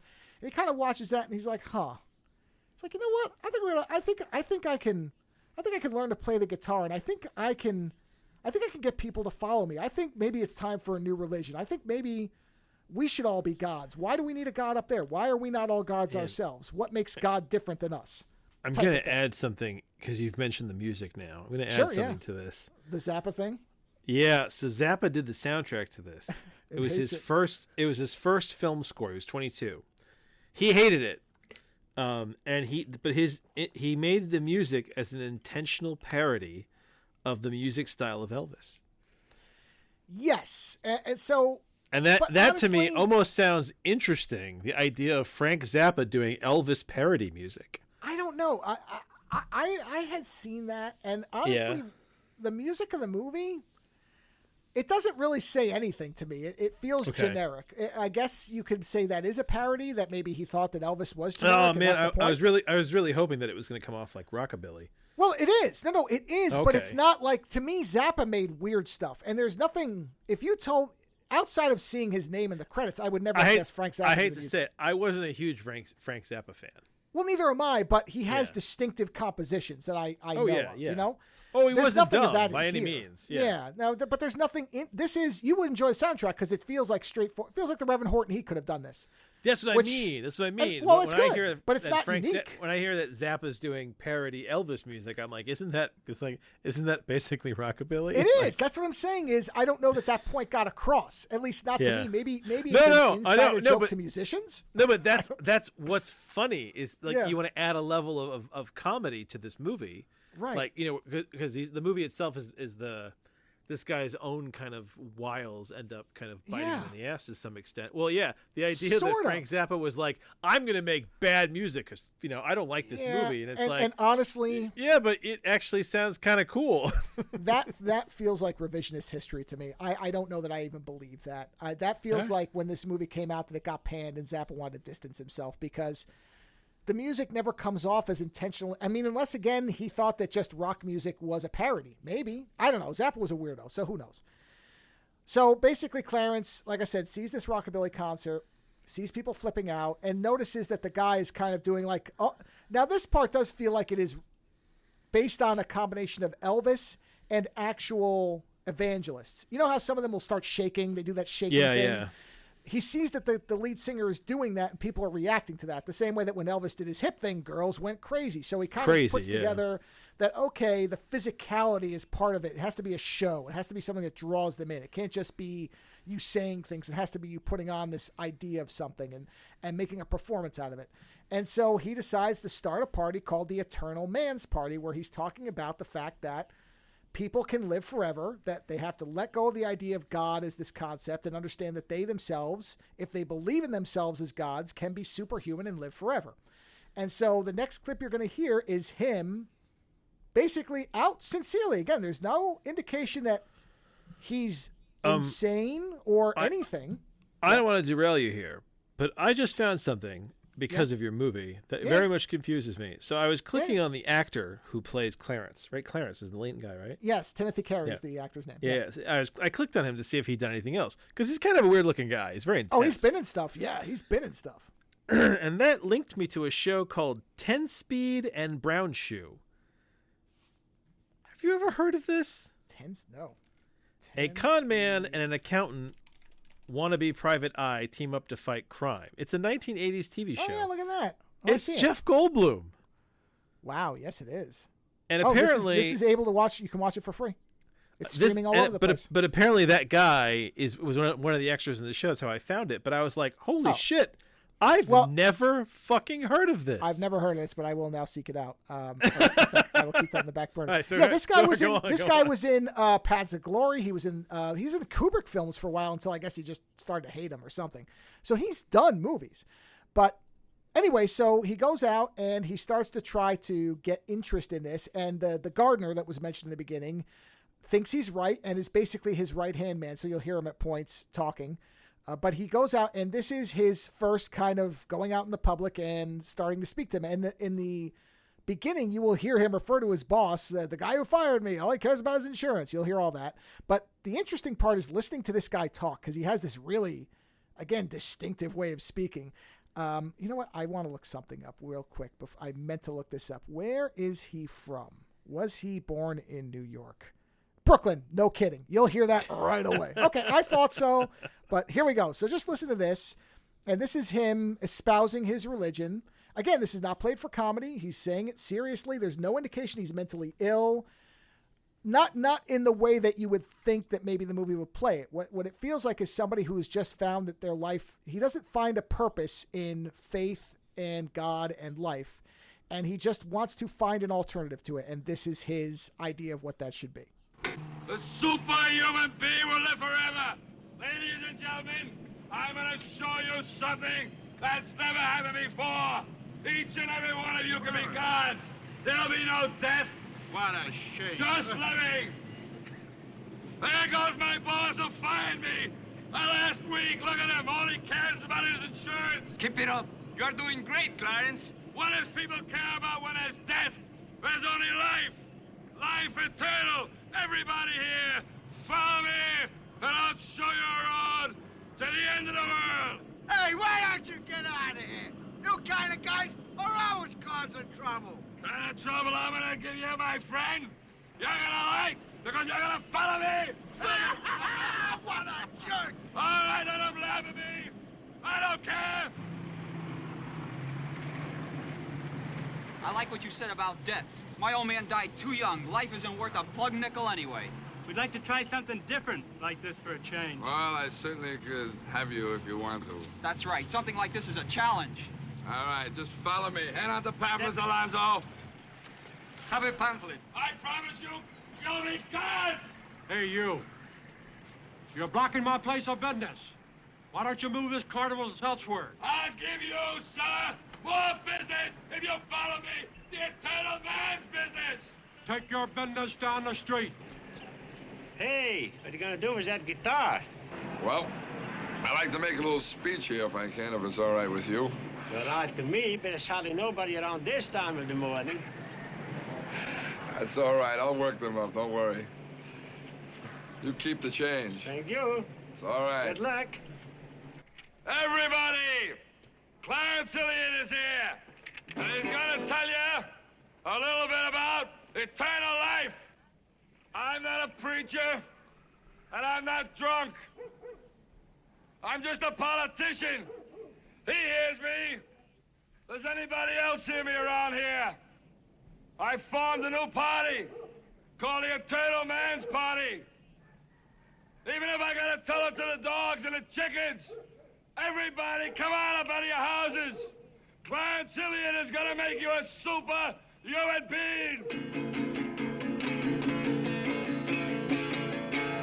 There's the First Lady. Lady, I can make you live forever. You're a little old, aren't you? They tell you that you're old. Well, I'm telling you, I'm gonna make you young. I'm gonna make you so young that everybody is gonna reek with jealousy. Now I really didn't change much of that at all. So you can see what I mean about the volumes kind of all over the place. The ending I cut one part where he blows a whistle, then your ears really would have exploded. So I did cut that part out, but that's really all I edited out of there. And that's what I mean about, think about a VHS copy or multiple copies of all that audio and how bad it would be. So, and that's the tricky part, was trying to get the volume on this right. But that's what he's espousing, is this idea. And again, there's no point where we see him secretly making money out. There's no point where we see him telling Alonzo, oh, this is a hell of a racket and we're going to ride this. It's all played sincere, that this is something he actually believes. And he's telling people this, and he's starting to gain a following. And as there's a large, I'm going to skip ahead. I'm not going to do every little bit of it. But as it goes on, more and more people start coming to him because they're dissatisfied with the way things are going. And they're like the old woman he was talking to. She's afraid of death and there's nobody left in her life. All her friends have died and her kids aren't talking to her. And he's like, I can I can make you young. You will live forever. Don't worry about it. And again, saying it what appears to be sincerely because he thinks that there is a way for this to happen. And he starts gaining people, and they start calling him God. So you'll hear in clips, they're referring to him as God Hilliard. And he's getting bigger and bigger crowds. And he says, well, the easiest way for me to get people to understand this goal is, he says, Republicans, Democrats, they're all crap. They're all just trying to sell you something. I want people to feel empowered, so I need to be president. And so he starts a campaign, or he starts trying to put together a campaign to be president. And so they're starting to put together like a structure of this. And what you start to see is he starts to not necessarily, I don't think the right term would, he starts buying into it himself a little too much. Not meaning that he's doing it in I'm going to take people's money type of thing, but he believes he believes he'll find the power. Yeah, and he's like the old woman that he's talking to, who is an older woman. I mean, the actress playing her is probably in her 60s, and he is, I'm going to guess, in his early 40s. And he's talking to her at one point, and she says, I'll give you money. And he says, no, I don't need your money. I just need you to follow me. And she's like, no, why don't you take it? I don't want to give it to my kids. They're going to just waste it. And he's like, well, all right. I mean, rather than have it wasted. And then he starts making out with her because he's like, yeah, you're going to be young. I don't see you as an old lady or something like that. And he just starts making out with her. Then a 14-year-old comes to him, and the same thing happens. And it's just that he's starting to, the ego inflation thing starts to happen, but not because you think that's what his goal was all along. It's that he's getting caught up in it, right? So then there's a point, because now he's getting to, so somebody does come to him with a fake soul patch, and they put it on him because it's like, oh, it'll be more theatrical. You know, you can grow on yourself, but for now, just put this on, and that way people see it, and it's, you know, it'll look better in the visuals in front of your band. And he's playing as a band in a band, because he is doing that rockabilly thing, and he's doing the shaking thing, and people are flipping out and all this type of stuff. And now with his followers, people start saying things like, we want God, we want God. They're starting to riot because there's a point where they close a venue, and they're like, why should we care if they close it? We're God, screw it. They just start breaking in and destroying everything. And, you know, but they can't really do anything to him because he's not telling them to do it. This has a lot of echoes of January 6th when you start to project it forward. Well, also, was it Manson? Yeah, exactly. All this type of stuff.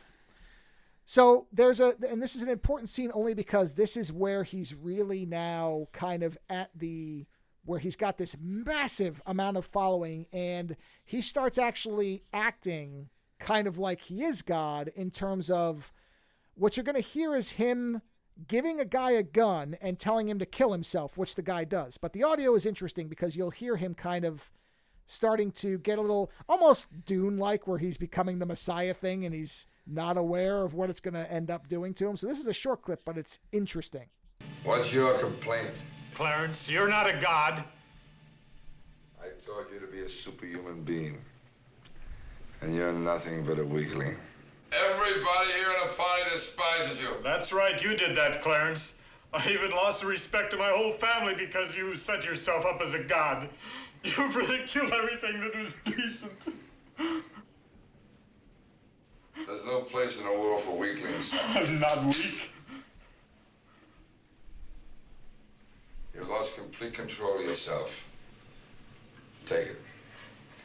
Go on, take it!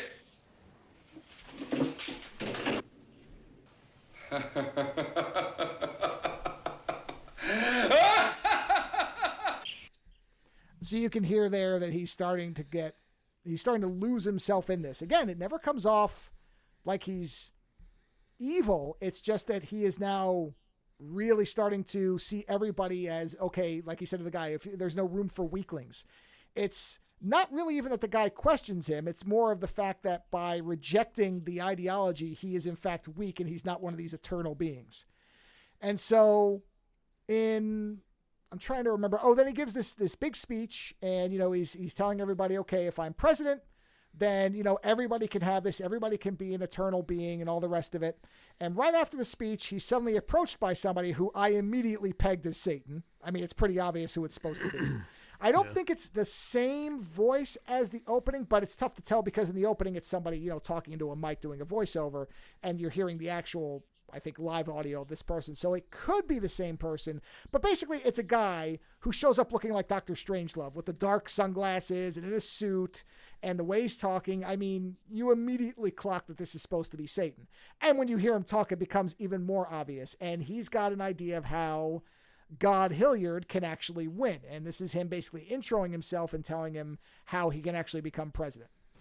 God. You're a great speaker. Let me congratulate you. Here's my card. Maybe you've heard of me. I've dabbled in politics myself. Why don't you give me a call? I can help you. God.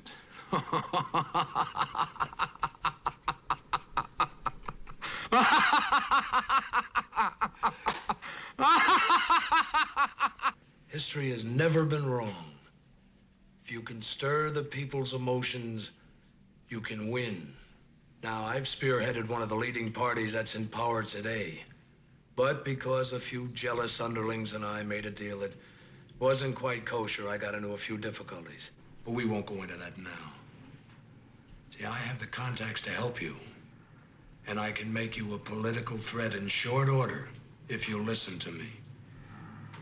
That makes sense what you're saying. But to throw away my guitar, that's what I use to stir their emotions. It's carnival. You're gonna stir the people's emotions with politics. Something this country has never seen before. It's bad enough that name of yours, God. But I can use that to an advantage. You see, you're a dark horse, and I want to see what kind of a race you can run. And I have the know-how and the money to help you. Just get rid of your guitar, Clarence. Burn all these bridges behind you. And listen to what I say, and you'll really become a god. Well, maybe later. Oh, no. It has to be right now. Clarence then takes his guitar and smashes it to pieces in front of Satan. I mean, they never name him, but Satan, basically. And you can hear it. I mean, like I said, it's pretty obvious what's going on. If you listen to some of the double speak he's saying, it's pretty clear who it is. And so he starts listening to Satan. Again, we'll call him the political consultant or whatever. And he starts having more success. But then the guy who he gave the gun to kills himself, and it becomes public that guy killed himself because Hilliard told him to. And that starts having people question his morality. And then this thing turns into, well, wait a minute. Have we ever even heard this person say he believes in God? Because, I mean, that still is in American politics, certainly, that atheists don't generally get to be elected. And so people are saying, because then his wife, who he's estranged from at this point because he won't ever see her, and of course he's having sex with women all over the place. And so she's saying, I don't think he believes in God anymore. This all started because he was questioning whether God mattered, and now he thinks he's God. And so there's a point where his people come to him, and this next clip you're going to hear, where they're saying, hey, you have to tell the public that you believe in God because you can't win otherwise. And he doesn't want to because he doesn't think there's a reason for it. But this is an interesting little clip because this is still something, at least in American politics, that's true. I mean, I don't know of anybody who's run for president that's ever said they don't believe in God. If anything, they always have to, whether you actually think they do or not. So this is kind of a interesting little clip right here. Religion holds a very sacred place with the American people, God. Not that you condemn it, but you don't advocate it either. The papers are calling you an atheist. I know that's ridiculous. Your platform, every man can be a god in his own right. You must understand, God. You have to convince the people that you're not an atheist. Otherwise, all is lost. Even your wife has made some derogatory remarks about your stand on religion. And these statements have been published. I'll take care of my wife. Is everything ready for my speech tonight? Dismissive, as you can hear, but there is a comedy in the fact that they keep calling him God and talking about the fact that he can't be an atheist, which does make a sort of sense. If, how can you be an atheist if you're saying you're God? I mean, there is something in there but I don't read it as comedy. It's more of just a commentary on something. It's interesting. And so his solution to getting rid of his wife is to basically send her away to another country. He's like, you're going to go on vacation. You got to get the hell out of here. And so he sends her away, and you see he's now, he's doing all these tours, and he's getting huge. I mean, I'm sure what they did was they took file footage of, crowds from actual giant, like, political events and rallies and stuff. But he is now this huge figure, right? And finally, his wife comes back after a year of being away and says she wants to see him. And he's like, no, I don't want to see them. And Alonzo, his basically right hand, says, you really should see them. You haven't seen them in a while, and she really wants to see you. It's only fair that you actually, at least talk to him. He's like, fine, I'll talk to them. And they come in, and his daughter comes up to him with, I don't know, some kind of, almost like a prayer card or something, and says, I don't believe that you don't believe in God. I don't believe that you're an atheist. I don't believe this. And if you just give yourself back to God, then everything will be solved. God will forgive you. And he basically throws her down in this fit of rage, at which point his wife grabs the kids, they leave, and he has this reckoning of what he's become. And he has this breakdown, this huge breakdown, where he's seen himself because he threw his daughter down. He's gotten this moment of clarity to what he is now. And he basically tells all of his people, he's like, I need you to leave. He's like, you have to get out. And he throws them all out, at which point he starts to talk to God. And that's this clip where he basically says, if you are there, this is the point where I need you to tell me, because either I'm completely wrong or I'm completely right. And this is the last chance for you to reveal that you are actually there. So let me play this clip, because this is now towards the end of the movie. Mm-hmm. But this is him pleading with God to reveal himself to him. There is a supreme being here, or up there, or wherever you are. Hear me. Hear me, please. I don't believe. I don't believe. But there can't be the slightest doubt. Thousands of people will follow me. I can't lead them all astray. So wherever you are, hear me. Please. If you're up there, show me something to make me believe. Show me something. Mother, let me see what your prayers can do. God Almighty, I defy you. I defy you to show me if you're God. If you're better than I am, if you're more than I am, show me. Let me see what I mean to you. Show me if you're really a God. Because I doubt so much. Oh, God. I promise you, if you're there is someone bigger than man. If there's someone stronger than man, I will give up everything for you.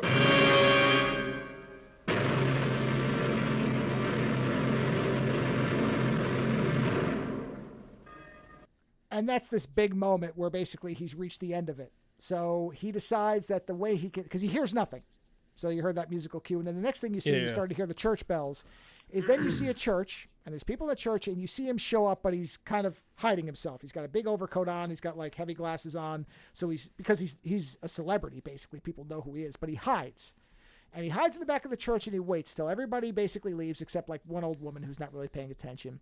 And he goes up after the priest leaves, after the mass, and he takes one of the consecration wafers or whatever they call them, the thing they put on your tongue, whatever that is. Yeah. Because his daughter, the plaque had said something about, this is my body, this is my blood, the famous, I don't remember the phrasing, but whatever it is.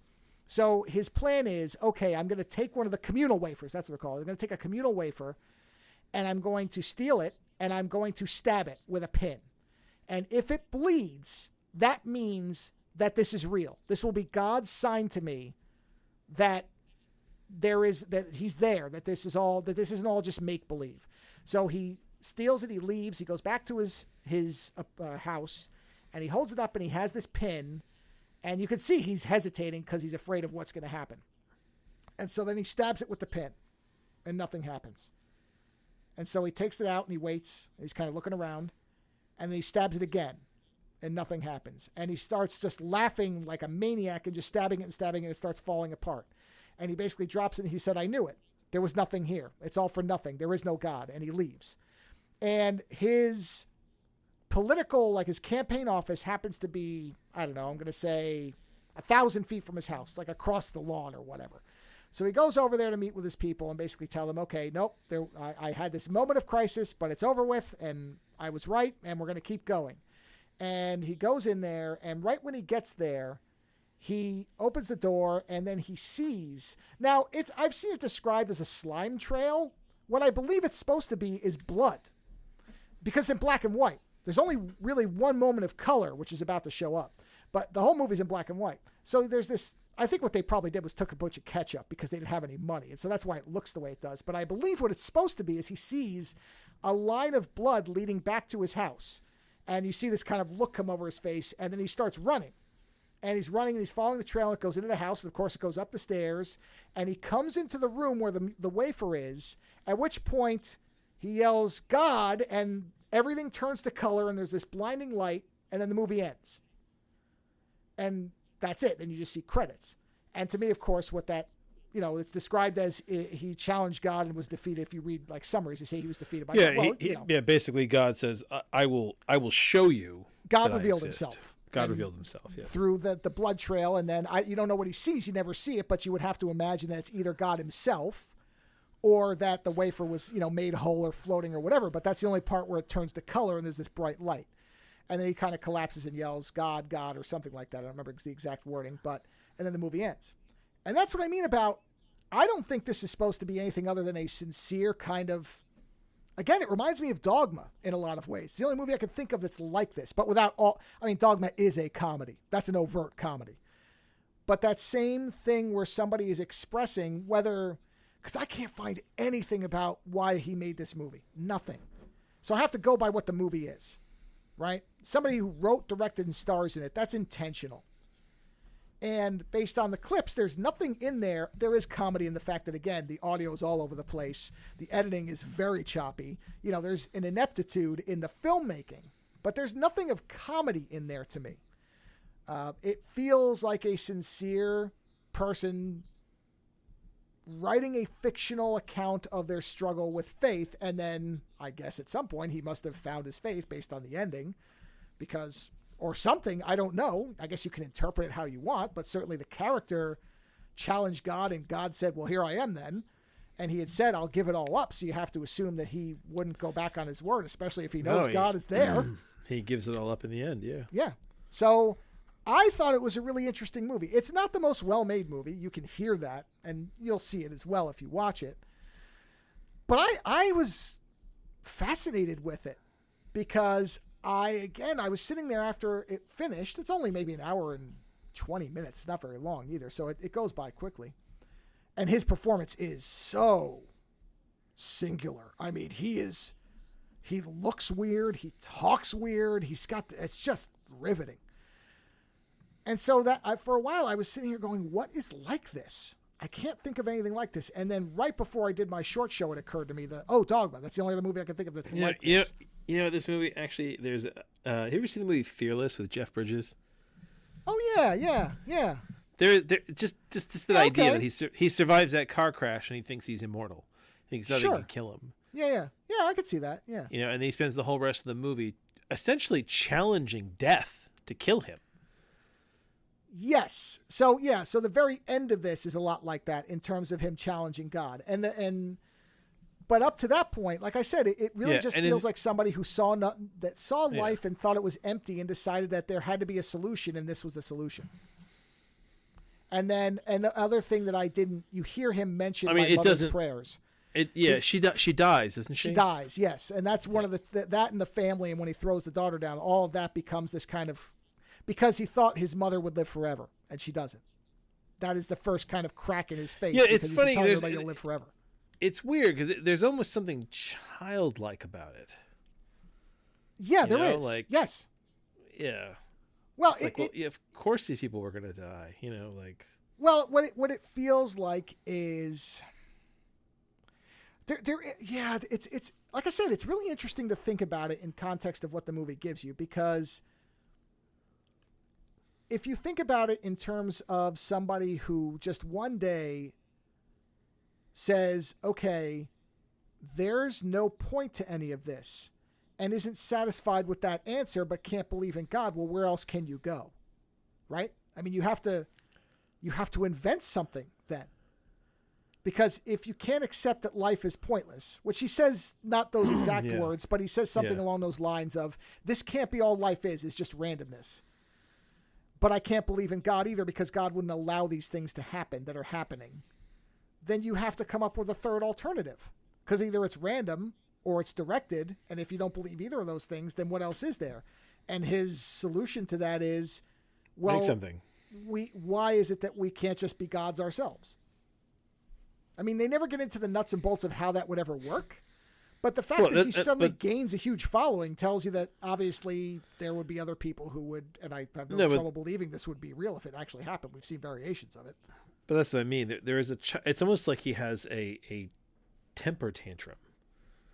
Yes. Yeah, more or less. And in doing so, he has a spiritual temper tantrum, and he says, no, we're going to live. And it's like a child going, no, I'm going to live forever. I'm going to live forever. No. Yeah, you see, I will live forever. And it isn't until the adult shows up and says, no, man, you aren't.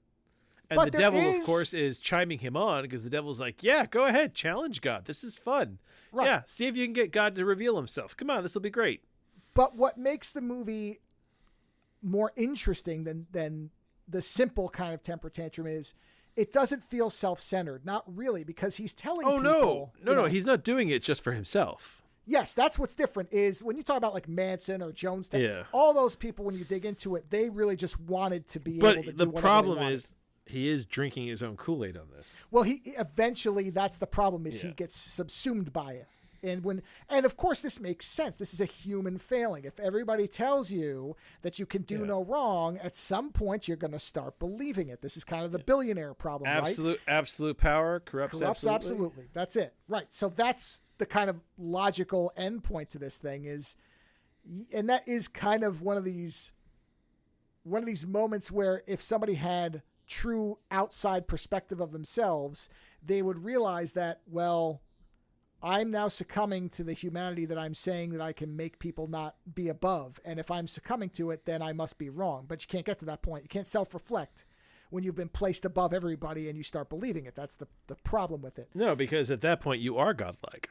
Yeah, and his message always is not that, even though they refer to him as God, he constantly says, there was a clip and I didn't get it, where he's saying, you are all gods as well. It's not just me. Like, he is espousing the idea that everybody can be equal in their godhood, which is sort of an interesting idea by itself, because there is no godhood if you're all gods. Then there is no godhood. What is it? It's nothing, because you're all just equals then.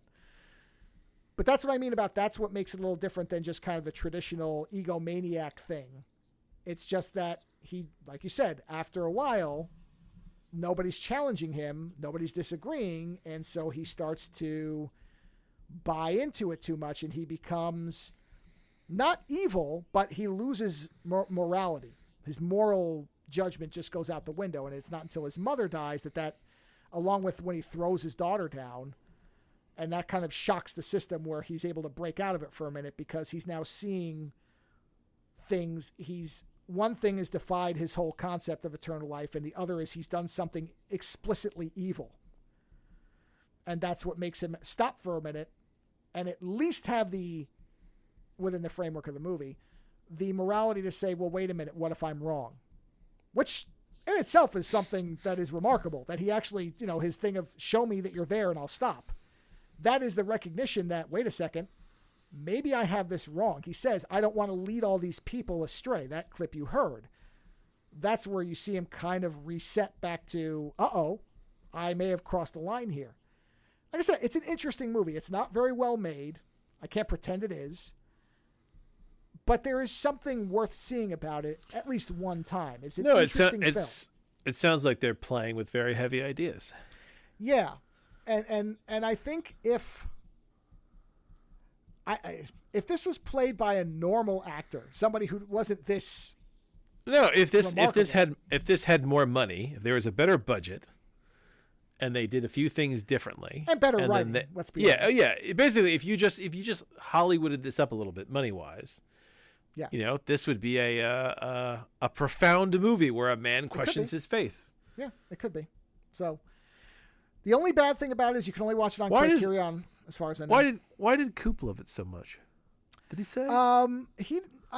I don't know if he specified. Well, okay. Number one, Coop likes outsider Americana stuff, and that's what this is. Okay. This is like this is the exact type of thing where some weirdo artist makes his own. You know, this is David Lynch without all the artistic vision. This is just somebody who made something that he wanted to make and did it. So I think it's more of, because, you know, Coop's big into rockabilly and Americana. So I think those sensibilities are probably why he likes it. I think he was more commenting on the fact that they had a great time with this movie that drove everybody out. And maybe that's part of it too, is that, you know, people were offended by it, I guess, which I could see. I mean, he does make out graphically with a 14-year-old, or at least what the movie says. I mean, I'm sure she's like 20. She doesn't look 14, but you know, there's several moments where you're like, oh, this movie is not afraid to show some things that are going to disturb people. So it's probably elements of that, but I don't know. Like I said, I thought about it for a while after I watched it, because I went, yeah, this is unlike most things I've seen. And there was something that is different about it. And the fact that it was restored by Lucas and this foundation. Scorsese loves this movie. He says it's the best rock and roll movie that's ever been made, or something along those lines. There's a number of people with, you know, names within the film industry who think this movie is great. And I can see why. Because it has this very, very specific voice to it. I've never seen anybody... The way he talks and acts is so distinctive. And again, the sincerity of it, where it doesn't feel like it's being... like it's poking fun. It is something grappling with something. Yes, Scorsese does say, he named it as one of his favorite rock and roll films. Yeah, it's interesting. That's and the reviews are love it or hate it, and they're all over the place, which, you know, is my catnip. So I thought, okay, all right. And the fact that it's on Criterion in this as restored as possible, believe me, it is still not pristine by any stretch of the imagination. That's the Criterion audio, and you hear it's all over the place. So. For anybody who hears those clips and is interested in something like this, you will be satisfied watching it. I can't just blanket recommend it, but I haven't seen too many movies that do what this movie is doing with this type of, you know, like, okay, there's been movies about faith before, Life of Brian, you know, those are comedy movies, or Dogma, which is a comedy movie. This feels like somebody attempting to have a sincere grappling with something and made a movie based on it, not particularly well, but with the integrity of trying to express what he probably went through. I would not be shocked if he had some type of spiritual crisis, and maybe it was only for an afternoon, said, well, why couldn't I be God? Why is God better than me if he lets this happen? I mean, a lot of people have that moment, I think, where they struggle with faith and say, well, if God is there, why are these atrocities happening? And if they are, then is he any better than I am? If he's allowing children to have cancer and die, or, you know, people to be mass murdered and buried in graves and all this stuff. And so he took what probably for some people is a nanosecond of a questioning and blew it out into, well, what if I ran with it? And he does say at one point in one of those opening clips, I'm a politician. I'm not drunk. What does he say? I'm not drunk and I'm not a preacher. I'm just a politician. So there probably is some level of commentary on the fact that it is well known that there are many people who go into politics, say they're religious, and are in fact are not, that you find no evidence they've ever gone to church, that they have any belief in God whatsoever, that they're saying things because they know people want to hear it. Oh, God, you have to convince them you're not an atheist. Wait a second. The guy is being called God by millions of people and says he's a superhuman being, but he has to prove he's not an atheist? There is something of that in here, too. It's all these elements with, again, a gonzo performance of like a Joe Spinell level person who clearly was a little bit off his rocker. It puts together a movie that is better than it really should be for what it is, and is more fascinating. So that's the reason I would say to watch it. The problem is, if you find it anywhere other than Criterion, I think you'll find something that is literally unwatchable, not because of the visuals, but because of the audio, which even in this version, there were a couple of things where I had to look up what he said because it was so hard to hear it. because the mic was so blown out that it was just like, and I'm like, what? I mean, I got the gist of it, and I was able to find most of the quotes of it from people who also struggled with it. But that's what I'm saying is you go watch it on a crappy YouTube version, you won't be able to understand half the movie. And I think even though it is not the most expertly written prose I've ever come across in a film, I think what is being said and what the ideas are what make the movie. It's certainly not the filmmaking. It's this expression of something. And based on the fact that I can find no evidence or nothing, there is no record of how this movie came about or why. I couldn't find any interviews with him. Nothing. He's dead. He died in 94. And I can't find anything on why this movie was made. So if it comes out that there's an interview or if there's something released where he says, oh yeah, it was all a joke, I just wanted to prove that I can make a movie to make people angry about religion. Well then, okay, then it was that. But in the vacuum of that, in the absence of anything contradicting that this was written honestly, I'm taking it at face value. And, you heard the clips. It doesn't feel like it's a parody or a joke. He sounds pretty serious. Yes, and that's when you put in combination that he wrote it, directed it, and starred in it, that's really specific. He's not an actor doing somebody else's words. He did the whole thing on this and put it together. So, again, barring something, and it could happen 5 minutes after I hit the stop button on this recording, something could come out saying, oh, yeah, no, it was all just a big joke. It was an Andy Kaufman type of thing. Or Andy Kaufman wrote it or whatever. Shadow wrote it. But without any of that, taking all that we have, which is just this movie, and I can't find any supplemental material on it. It was never released, has never been released in any form, physically. So there's no, I don't know if Criterion will ever release it or not. There's no evidence they will. So without anything else to fill in the gaps, all you can do is take what the movie gives you based on the fact that he was responsible for the entirety of the movie as far as the core parts, which writing, directing, and starring, well, that's the core parts. And this was not a movie with thousands of people and multiple writers. It's just him. You can tell. I have to look at it as, okay, what does this feel like? And what this feels like is an exploration of a spiritual crisis, which, based on the ending, you would think that he came back to go, okay, I still believe in God, because otherwise the ending doesn't really make sense. And so then the real question is, because he comes to God, does he then win and be president? Well, that's stuff like when he says on yourself. When he says I'll stop all this, does he mean he'll stop having doubt in God, or does he mean he'll stop being a politician? Well, based on the last clip where he says, I don't want to lead these people astray. Now, if you take that as it's said, and I mean, to me, the intent then is meaning that he'll stop telling people that he's God. Because he says, if you prove that there's somebody greater than me, well, that unravels everything he's been doing. Yeah. So based on that, he can't possibly keep going. He would have to stop it immediately, and I would imagine become an evangelist for God and say, no, God revealed himself to me. I was wrong. He's there. I don't know. The movie doesn't tell you. So there's no way to know. The very last image of the movie is you see the communal wafer with the holes, and it's cracked in half, but it's whole. It's together. You know what I mean? It's not in pieces. Yeah. You see the pin, and then you see his arms and his hands kind of reaching up. And that's the last image of the film. So I don't know what you infer from that, but to me, it's like he's reaching and has talked to God again, I guess. But if you're asking me what I think that means he renounces the whole thing. His next thing is to go out and tell his followers, I was wrong. I was wrong about it. I was incorrect. God exists. Would it be interesting if there was a sequel that didn't believe him? Well, you would have to think that some people, honestly, I could see them killing him on the spot. Yes, that's what I was going to say. Where he is struck, he is struck down. Yeah. And then becomes a god, in the mind of his followers, nonetheless. He's a martyr then. Mm-hmm. Yeah. So I don't know. There is no indication of what happens after that. Like I said, he comes in the room. There's the room becomes color.